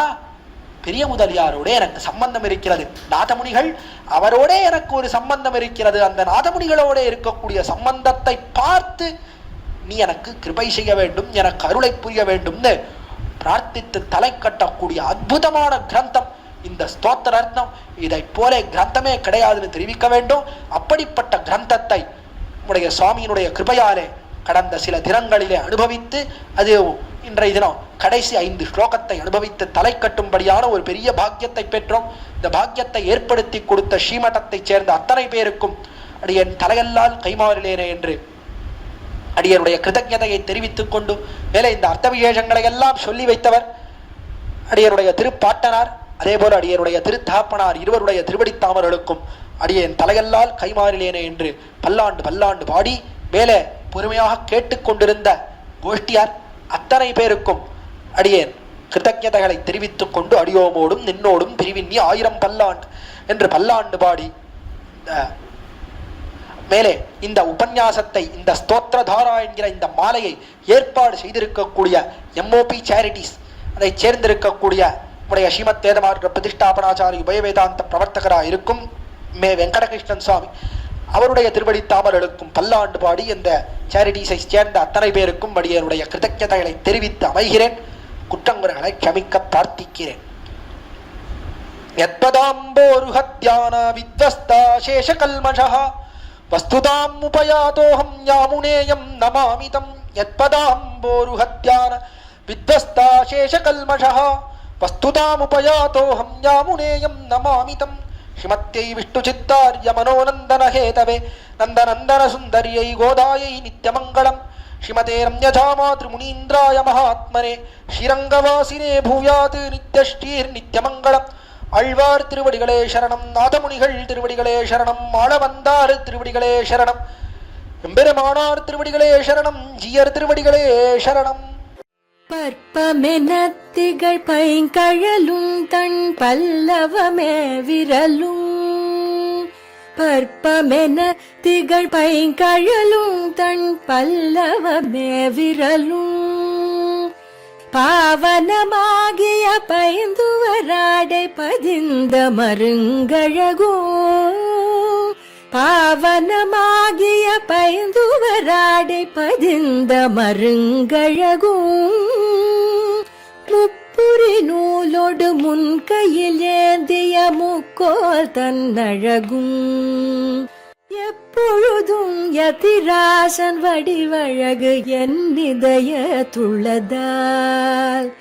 இல்லை எனக்கெதிர், இல்லை எனக்கெதிர், இல்லை எனக்கெதிரே.